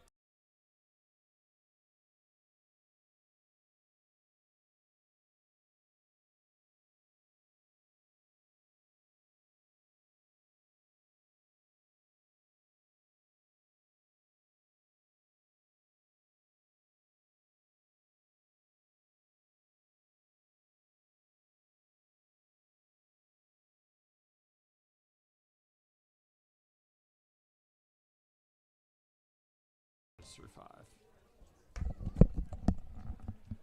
A big ground out that time for Savannah Ellis, as that error to keep the inning alive does not hurt the Lake Hawks as we go to the top of the 6th inning. So favorable situation now for the Lake Hawks as they have the top third of their order coming up. And what's been a well-played, outstanding ball game so far tonight. First pitch was delayed in this one by about an hour due to nearby lightning. But so far, we at least have a fairly nice evening here. Still a chance of rain later on into the late night, if not the wee hours of the morning here in central Alabama. Likely should not affect, and if it does so, very minimally as far as day 2 tomorrow. First game's at 11 o'clock tomorrow as Peyton Parks to the plate. And certainly, if one of these for one of these teams that wins tonight, they will be back tomorrow no matter what happens. First pitch upstairs, 2 for 3 for Peyton Parks so far, a double and a triple. 2 runs scored and an RBI. Had a game-tying RBI triple on a 1-2 pitch in the second inning as she gets ahead in the count here. Probably some of the best softball you could see anywhere as far as these two teams and just how well they're playing tonight. Pfister, and that just gets out of the reach of the catcher Neighbors as that drops harmlessly to the turf. Neighbors almost able to come out of the crouch and dive and get the first out of the inning, but 2 strikes, however, on Parks. Crow still out in the circle. Came in the third. Fly ball, right center. Going over will be Irwin to make the catch. So 1 down. It's been tied up since the 4th inning when an RBI single by Emma Chisholm was able to tie up this ball game. In fact, that was also a 2-out RBI single for the Lake Hawks. 3 of MMI's 4 runs with 2 outs. And about half of the Lake Sumter runs so far tonight have come with a couple of outs. Savannah Ellis has reached base 3 times tonight. Hit by pitch, a walk, as well as a single. Also has scored a run. Inside outs, that one into the concourse over to the right side. A beautiful, tranquil type of setting when it comes to this portion. You're almost getting into the country out of the busyness of the Birmingham metro area. 1 ball, 1 strike. Popped up. Diving effort over at first base by Lumpkin comes up short. Foul ball, though. Even though Huntsville has surpassed Birmingham as far as the most populous city in the state of Alabama, the Birmingham metro area is still by far the largest metro area in the Yellowhammer State.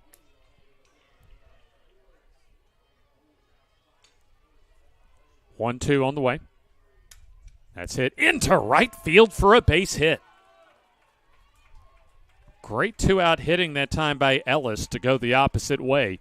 And now the go-ahead run on base with 1 down here in the 6th inning. Coming right down to the wire tonight is Emma Chisholm.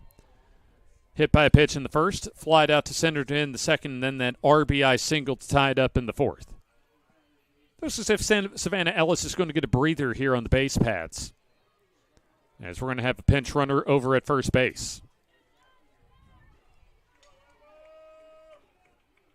See if we can get a number there as soon as we can.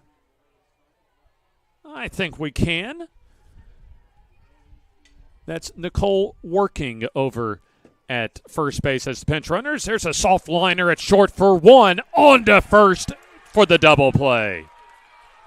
Pearson to Lumpkin on the line drive double play combos. Nicole Working caught too far off the bag at first base. 6-3 on the 1-pitch double play to end the inning. So no runs, 1 hit, no errors, and nobody left on base for Lake Sumter as we go to the bottom of the 6th inning, still knotted up at 4 here on JockJive.com.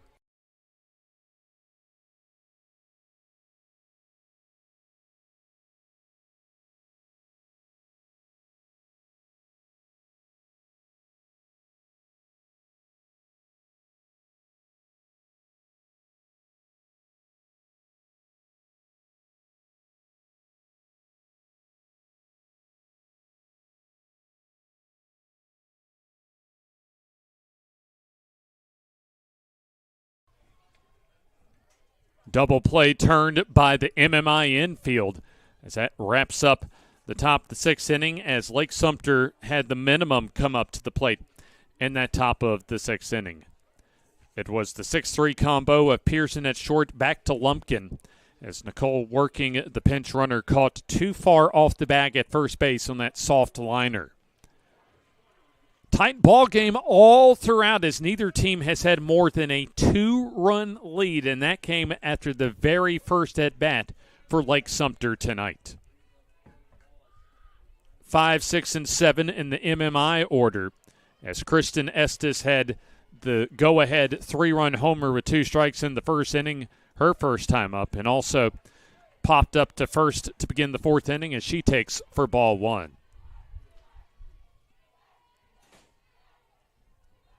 Eight homers coming into today for Estes. Takes a strike call that time. Savannah Ellis, 5 innings, 4 runs allowed. All the runs by both teams are earned so far tonight.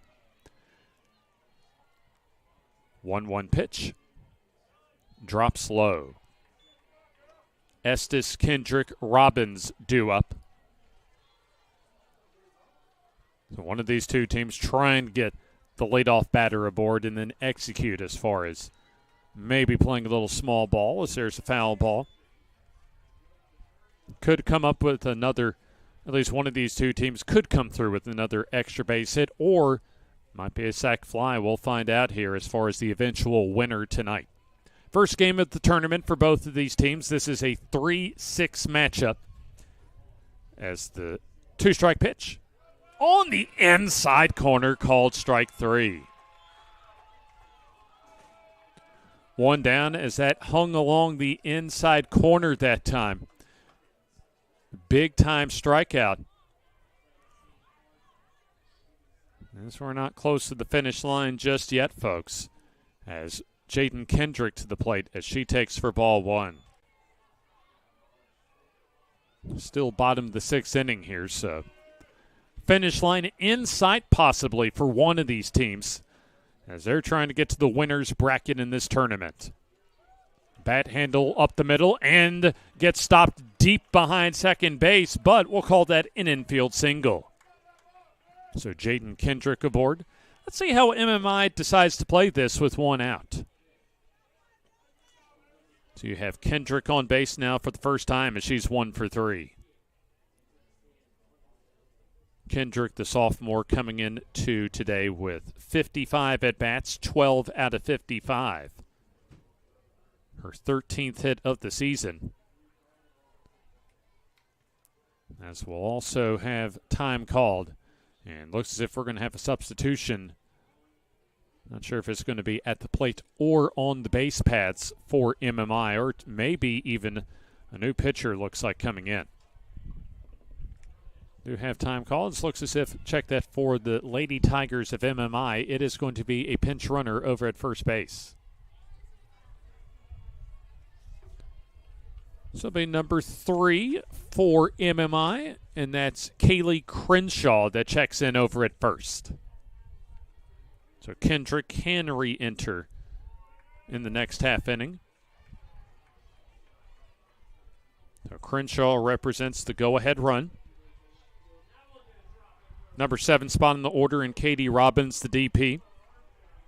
Pop up to Ellis in the circle, her first time up in the second, and then ended the fourth with a ground out to second. Pitch on the way. Drops low for a ball. MMI left the bases loaded in the 5th inning. Had a chance to take the lead in their last at-bat. See if how aggressive MMI is here. Pitch inside. So MMI certainly would love to take a lead with them into the 7th inning, as on the flip side, Lake Sumter wants to keep this game tied going to the 7th. Good crowd here at Veterans Park. Rise ball upstairs, so it should be a red light coming up for Robbins, the designated player. Winner remains right here for what should be the final game of the day, pending any weather issues tonight. 3-0. Taking a strike on the inside corner. Crenshaw over at first will go on contact. As there's, or check that, just one out, I beg your pardon, so maybe not quite yet. That's a bouncer. Right side will get the runner into scoring position as the flip over by Parks to Thomas from second to first in time. Crenshaw now into scoring position. Savannah Neighbors hit by a pitch her last time up and also grounded out to short in the 2nd inning. Opportunity for Neighbors to come through.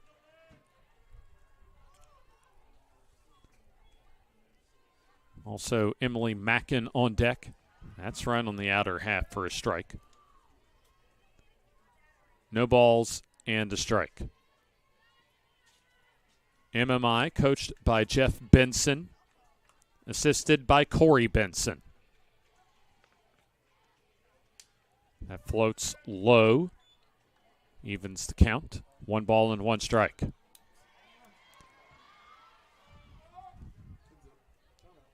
Crenshaw at second. She's the pinch runner, so she will be going on contact with 2 down. Getting a pitch count here. Almost at the century mark. This will be 96 pitches coming up for Ellis tonight. Outside corner, strike call. So Savannah Neighbors will have to be a little more aggressive now to at least protect the plate now that there's 2 strikes. A hit could give MMI the lead. 1 ball, 2 strikes. Pitch taken for ball 2. A hard-fought opening round game for these two teams tonight, as neither team has had more than a 2-run advantage.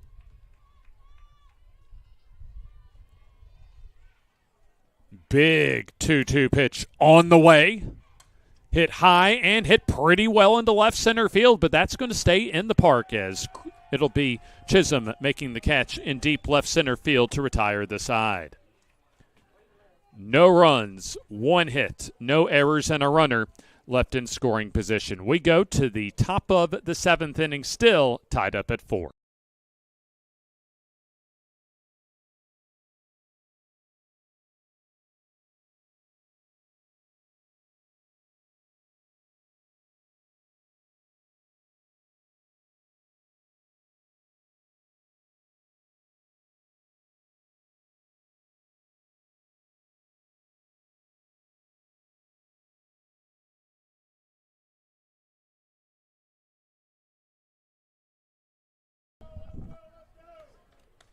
We go to the top of the 7th inning as MMI left a runner in scoring position.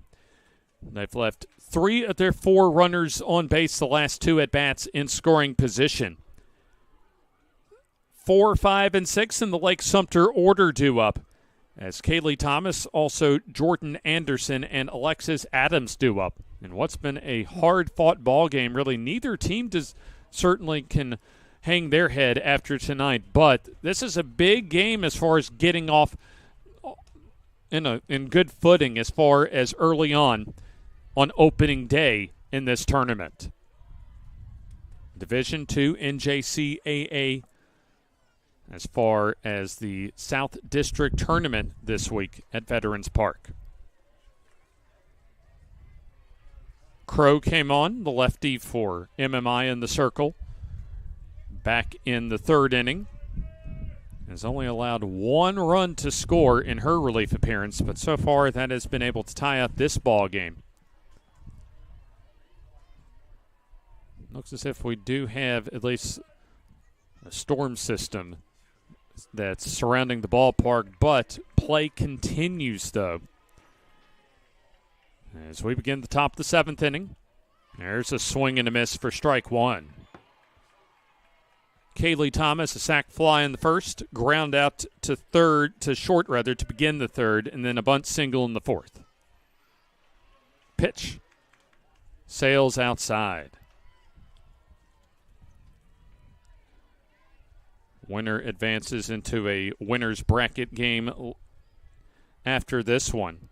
Should be about 30 to 40 minutes as far as a warm-up time for our final game of the night.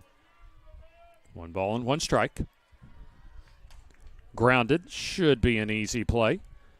As toss over from Braswell at second to Lumpkin at first in time.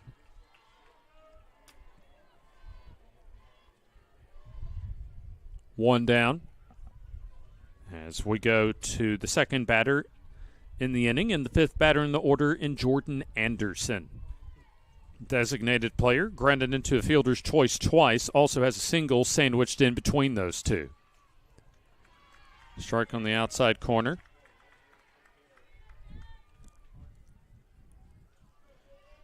I believe that is St. John's River that is in the green room right below our broadcast location. 0-1 pitch outside. So it looks as if that we're at least trying to get this game in. Nice before we have any possible impending weather. 1 ball, 1 strike. Inside out foul ball.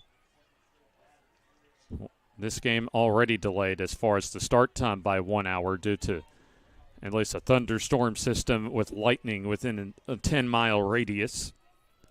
1 ball, 2 strikes. Nobody on base. That's fouled off.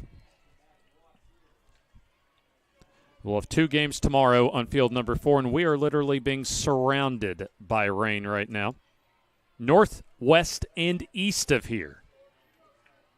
And it looks as if that's going to slide through probably in a couple of hours as that pitch outside for ball 2.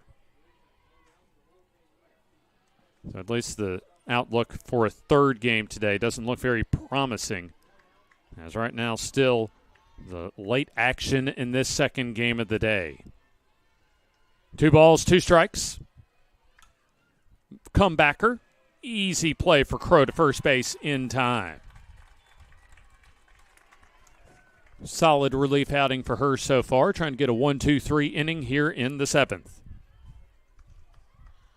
I think the winner would get a nice shot of momentum going into their winner's bracket game, whether later tonight or maybe tomorrow determines what happens and how quickly this game comes to a close, as there's a foul ball back to the screen. Alexis Adams 0 for 3. Grounded into a fielder's choice at second in the first. 6-3 put out in the third. Fly out to right to begin the 5th. Pitch from Crow. Outside. Yeah, you can tell there is some nasty weather around us. Certainly as far as for the home lawns and for the gardens and farms out there, some ideal weather to get some of those crops some natural rainwater. There's a strike call. 1 ball, 2 strikes.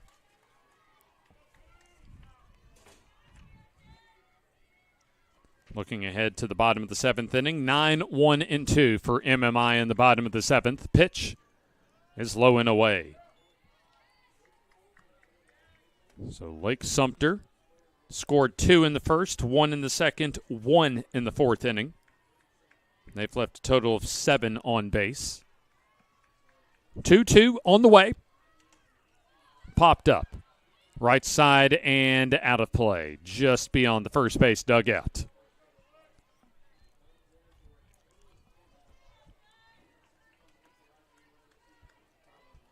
A well-played ball game so far. Just 1 error for both teams that came from Lake Sumter, but that didn't really impact too much as far as this ball game where we're at now. 2-2. Also fouled off. Big plays in this one. A 3-run, 2-strike, 2-out homer by Kristen Estes in the first. A 2-strike, 2-out triple from Peyton Parks in the second inning, and also a 2-out RBI single from Emma Chisholm. 2 balls, 2 strikes. Pitch. That's hit and fouled past the third base bag. I'll tell you what, just taking a look at that last radar look, our umpires trying to do their best to get this game in.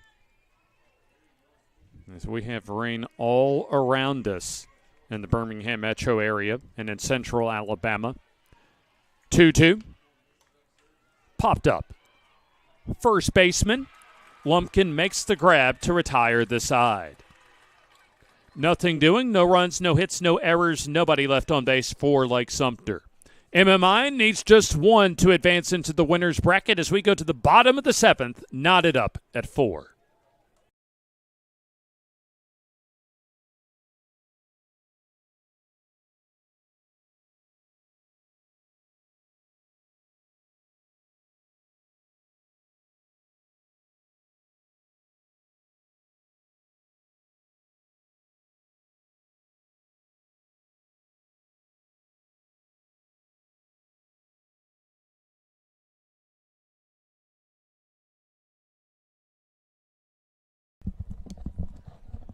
What could be the final at-bat in this ball game as we go to the bottom of the 7th inning here in Alabaster.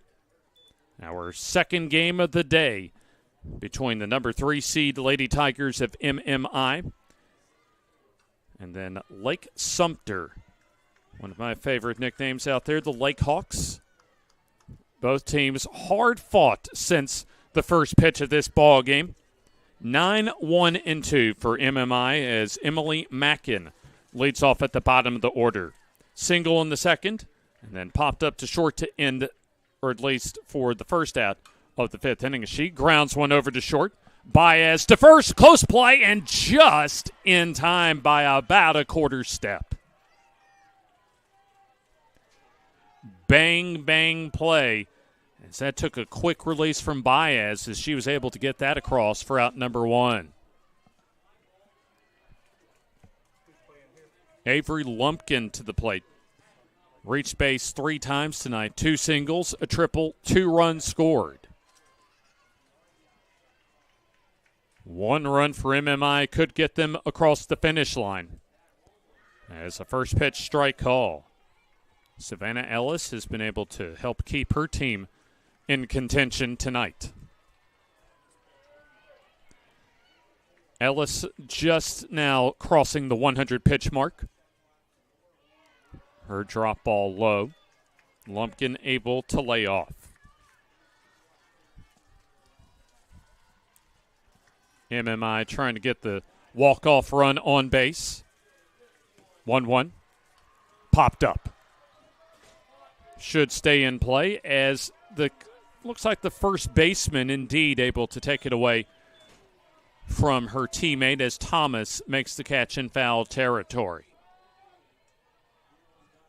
So nobody on base, and throw one more out on the board. As the number 2 batter in the order. Third batter up, B.G. Braswell. Single, run scored, sac fly to right, and a strikeout. 1 ball, no strikes. So if this does go extras, bottom third of the Lake Sumter order would be due up. Breaking ball in there for a strike, but don't go away just yet.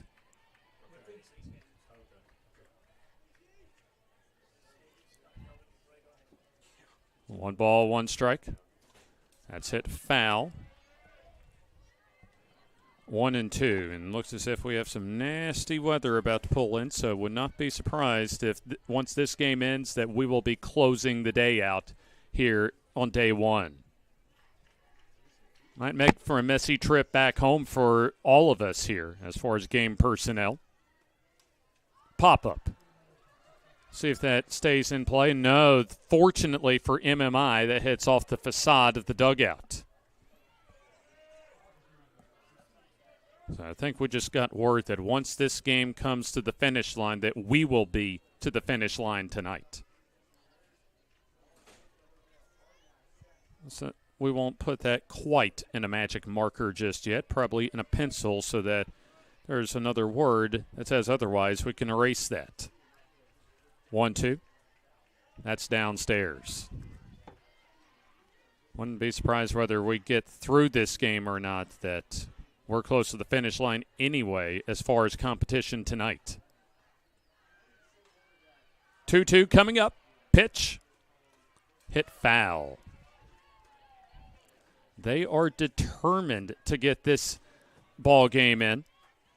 Probably in most circumstances, they might just bring the teams off the field as we do have flashes of lightning all around us. We don't have a bolt within the 10-mile radius somehow as the pitch is up high. 3 balls and 2 strikes. So they want to try and get a winner as far as tonight's ball game so that they don't have to play any sort of extra innings later on tomorrow's. There's a pop-up. Caught in foul territory by Thomas as we will go to extra innings. Nothing doing for MMI as we go to the 8th inning, all tied up at 4 apiece.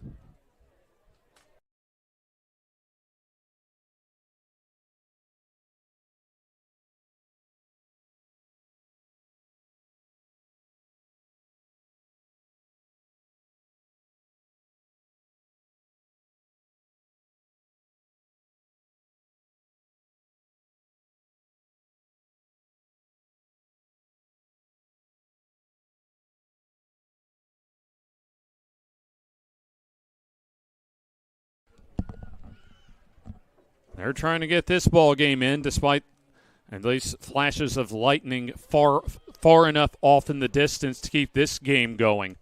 As we're in extra innings as neither MMI or Lake Sumter could get a base runner aboard in the 7th inning. So free softball for these two teams as we're in extra innings tonight. At least from what we were told in the press box, this very likely, probably about 95%, they're trying to get this game in. And then if they can get this game in this inning, this more than likely will be the final game of the night. So it'll be an early night home for the game personnel, including all of us here at JockJive. But they're trying their hardest to get this game in. Bottom third of the order as Megan Wright, Alex Baez, and also Macy Borgholt, the catcher, to the plate. Lake Sumter to the plate. There's a ground ball off of Braswell's glove at second. And so the leadoff batter aboard. Yeah, they're going to call that an E4 to get this inning started. And so a sacrifice opportunity likely for Baez. Borgholzer also due up here in the 8th inning. Weather trying to cooperate with this. As the bunt shown, laid down, a good one. Gets the job done as the throw to first is late. That has to be called a single. A mental error, but it'll get 2 runners aboard now. Nobody out here in the top of the 8th inning. So we'll have time called now as the catcher in Neighbors will come out for a visit with Crow. Crow's pitched well tonight, but one of these two teams trying to get that elusive go-ahead run on the board. A great ball game so far tonight. One of the at least closely contested ball games for both of these teams so far this season. Bottom of the order, bunt shown and taken outside for ball 1. Borgholzer, strikeout, a walk, and a ground out to short. Trying to get 2 runners into scoring position with less than 2 outs. Takes outside for ball 1. I beg your pardon, for ball 2. 2 balls and no strikes. Momentum opportunity for the Lake Hawks here. Bad weather closing in as there's a blooper, and that is foul. 2 balls, 2 strikes.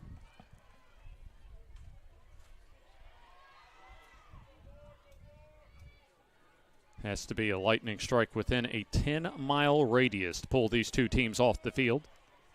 Imagine if we get to that, then that's probably going to be it for the night. 2-2. Grounded. Should move the runners up. And check that. A nice flip, backhanded flip by the shortstop as Pearson over to Estes to get the lead runner. So Lake Sumter cannot get the job done on that 6'5 fielder's choice as Wright retired. 1 down as Baez now into scoring position.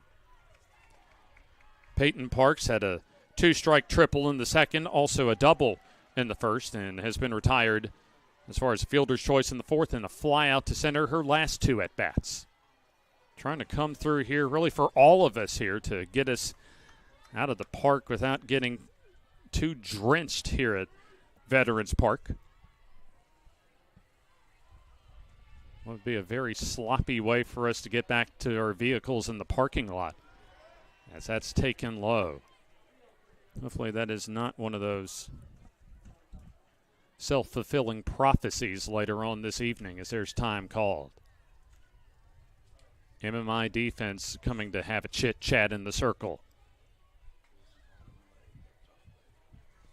Top of the 8th inning, extra innings here at field number 4 at Veterans Park.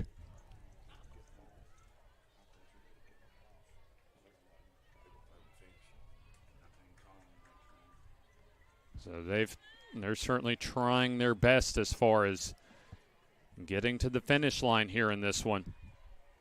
I think certainly if we were probably even in the middle innings, they'd probably take these two teams off the field. Also, from a game management standpoint, you have to be very careful that you're not playing with too much risk as far as the safety of these two teams on the field. At least we're safely tucked away in a sturdy shelter as far as our press box location. Foul ball that time. There's a grounder over to third. And throw over to first base in time for the second out. A little surprised that Estes did not touch the bag at third to try and get a double play. That's a little surprising play that time. But like Sumter, a little hat tip to keep this inning alive, however, as that puts now 2 runners in scoring position. And there is lightning all around the area. So I imagine this probably, no matter what, will be the final inning that we see tonight. That's lined and into the glove of the second baseman, Braswell, to keep this game tied. Savannah Ellis robbed of a potential go-ahead single that time. No runs, 1 hit, an error, 2 left in scoring position as we stay knotted up at 4 apiece going to the bottom of the 8th.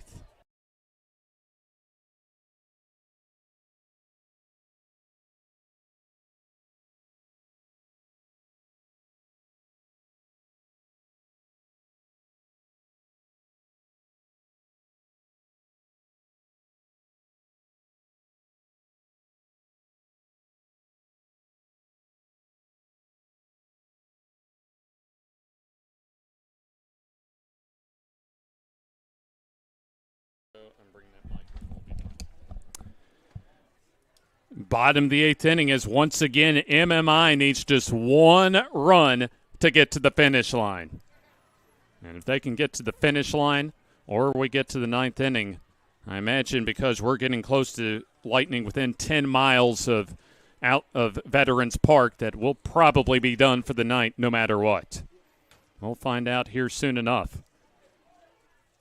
As they're certainly stretching things out here to try and get this game in tonight.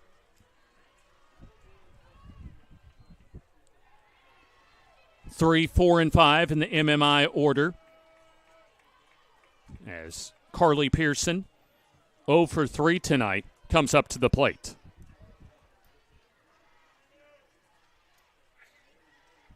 Flashes of lightning all through the area right now as the pitch taken outside for a ball. And there's time called, and let's see if they do take the teams off the field here. They're looking at the Lightning right now and not close enough just yet for our trio of umpires. Taking a closer look, though, as that's popped up. Second baseman makes the play in Parks. 1 down. I think we're getting closer to a conclusion that if we get through this half inning or this game ends, that we're going to be over no matter what happens after this half inning. If the first look to the sky from our home plate umpire is any early indication. Pitch taken upstairs for a ball. 1 ball, no strikes.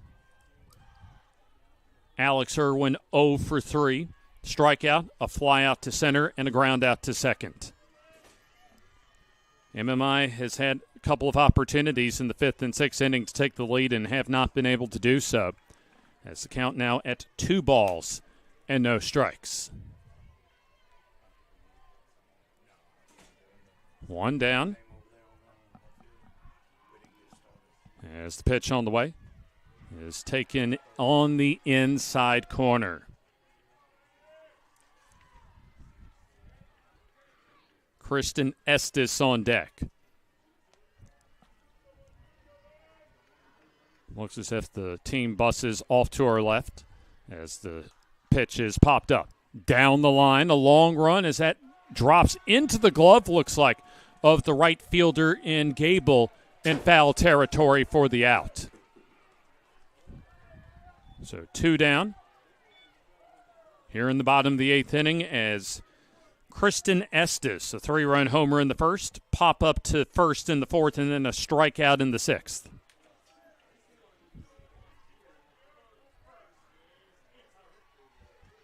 So they are trying their hardest to get this game in. As the pitch on the way. Downstairs. Just a matter of time before the skies open up on Veterans Park. As I hear a boom in the background, looks like off to our west.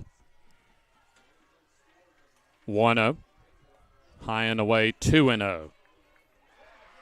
Looks as if that Savannah Ellis trying to pitch around Estes and not make one mistake right down the middle of the plate. Pitch on the way. Upstairs, 3-0. Hey, MMI certainly wouldn't mind be able to punch a run across and go ahead, just win this one tonight and take this one back to the house. At least back to the team hotel as the 3-0. Up and away, ball 4. So the walk-off run now aboard. Number 6 batter in the order in Jaden Kendrick. Plays her spot in the order. Came back in earlier after being pinch run 4 in the 7th. Or check that, the 6th inning. So that's the first base runner since the 6th inning, and now we'll have a pinch runner. MMI sends in number 25, Kendall Rhodes, into the game at first base. So Estes takes a breather.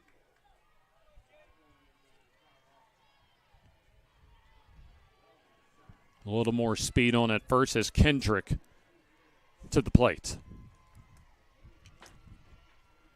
Wind in the pitch. Bounced right back to the circle. Easy toss over to first base in time. And we're through 8 innings of play. No runs, no hits, no errors, and a runner left on base. So we go to the 9th inning, still tied up at 4.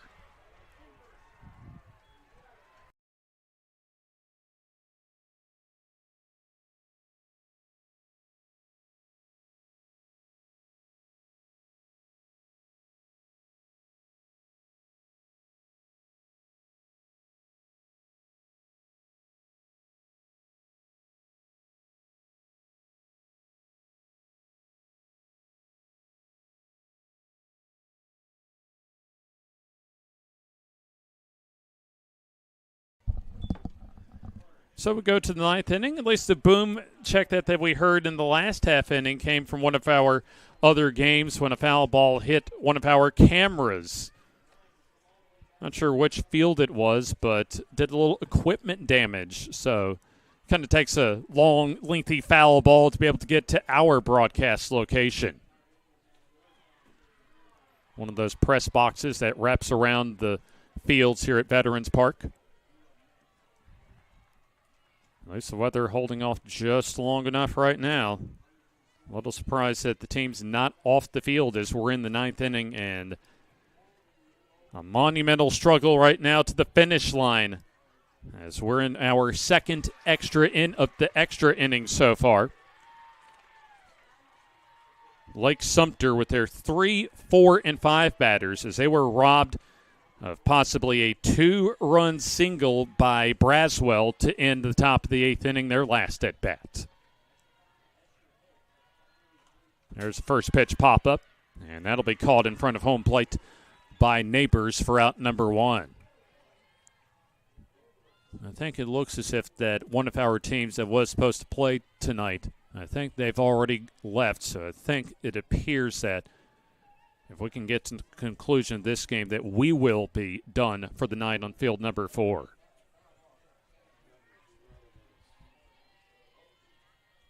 Pitch on the way. That's taken. Strike call.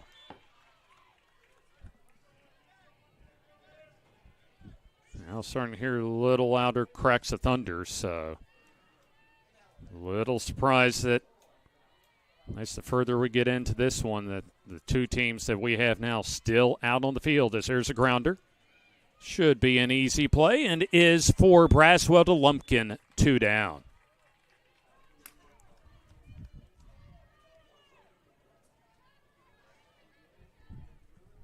So 2 down as Anderson to the plate. Jordan Anderson. 0 for 5, so check that, 0 for 4 so far.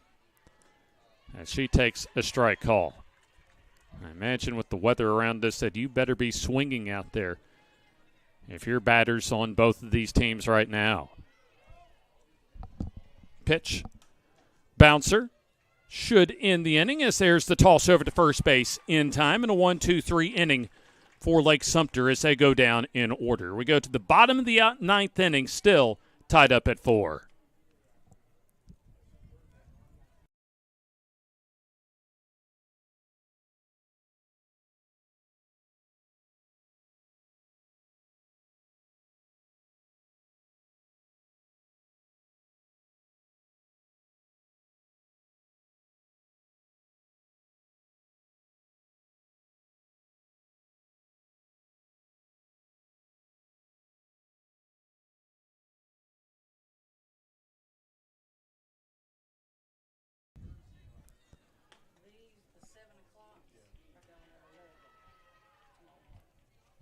Bottom of the ninth inning. As both of our teams here in Game 2 on field number 4 today, Lake Sumter and MMI, have been knotted up at 4 since the 4th inning. As we take a look at the MMI order in the bottom of the ninth inning, bottom third for the Lady Tigers, Robbins, along with Neighbors and Mackin, due up. It appears, well, we know they've been trying to get this game in, and certainly we've continued play despite some threatening surrounding weather the last couple of innings. Pretty much the entire extra inning so far is a strike call. Robbins today 0 for 3, a couple of groundouts to second, her last 2 at-bats. Pitch downstairs.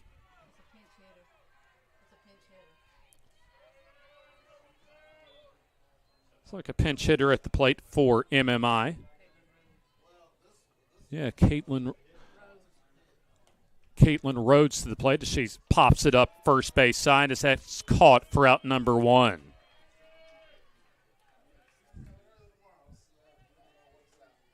So Rhodes pops up on the pinch hit appearance as she goes 0 for 1. Savannah Neighbors to the plate. Neighbors 0 for 2 with a hit by pitch back in the 5th inning. That led off the 5th as there's a strike call. No balls, 1 strike. Ground out to short in the 2nd. Also, last time up, flied out to center with a runner in scoring position. That pitch sails outside. 1 ball and 1 strike.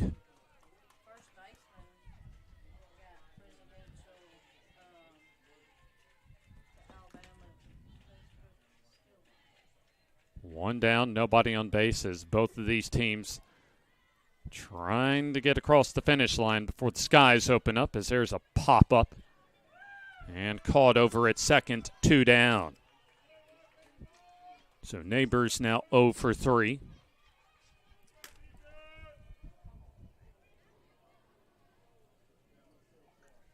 Bottom of the 9th inning is MMI has nobody on base for the number 9 batter in the order in Emily Mackin. Single in the 2nd, pop up to short in the 5th, and then led off the 7th with a ground out to short.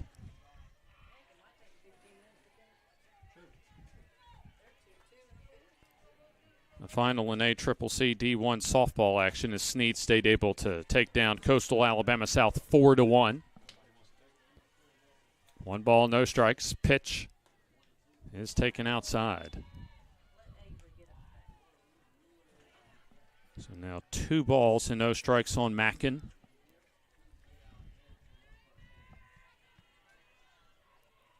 Nobody on base as we're getting closer to the finish line here tonight as that's taken upstairs 3-0. I think the weather may force us to the finish line tonight. We'll see if one of these teams can get a run across, try and decide this game tonight. Pitch, a strike call. So flashes of lightning now getting right over the ballpark. As they are trying to get to the finish line as the pitch on the way is upstairs for ball 4.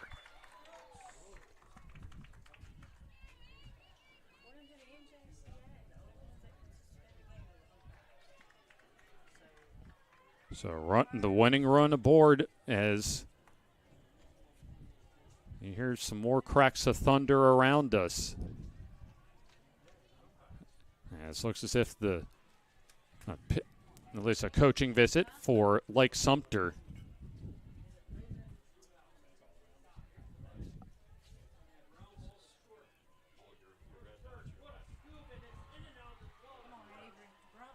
So play's going to continue here. As the winning run, the walk-off run over at first base. And we'll see if this is the final half inning, regardless of whether a run is scored or not, as we're back to the top of the order. As that pitch sails outside. Avery Lumpkin, 3 hits tonight out of 4 at-bats. As the pitch on the way, popped up. Should do it. As shallow left field, as that will fall down, as coming around third and scoring the winning run will be Mackin, as the pop-up not made that time, as MMI able to take it by a score of 5-4 in extra innings. Called that a game-winning single that time for Lumpkin, as they're able to conclude this ball game before the weather forces us to get to the finish line. As you see the lightning in the background, we're going to go ahead and take this to the finish line ourselves, as we appreciate you for joining us, as MMI able to win in 9, 5-4. James Hardy along with our JockJive crew here from Alabaster, Alabama.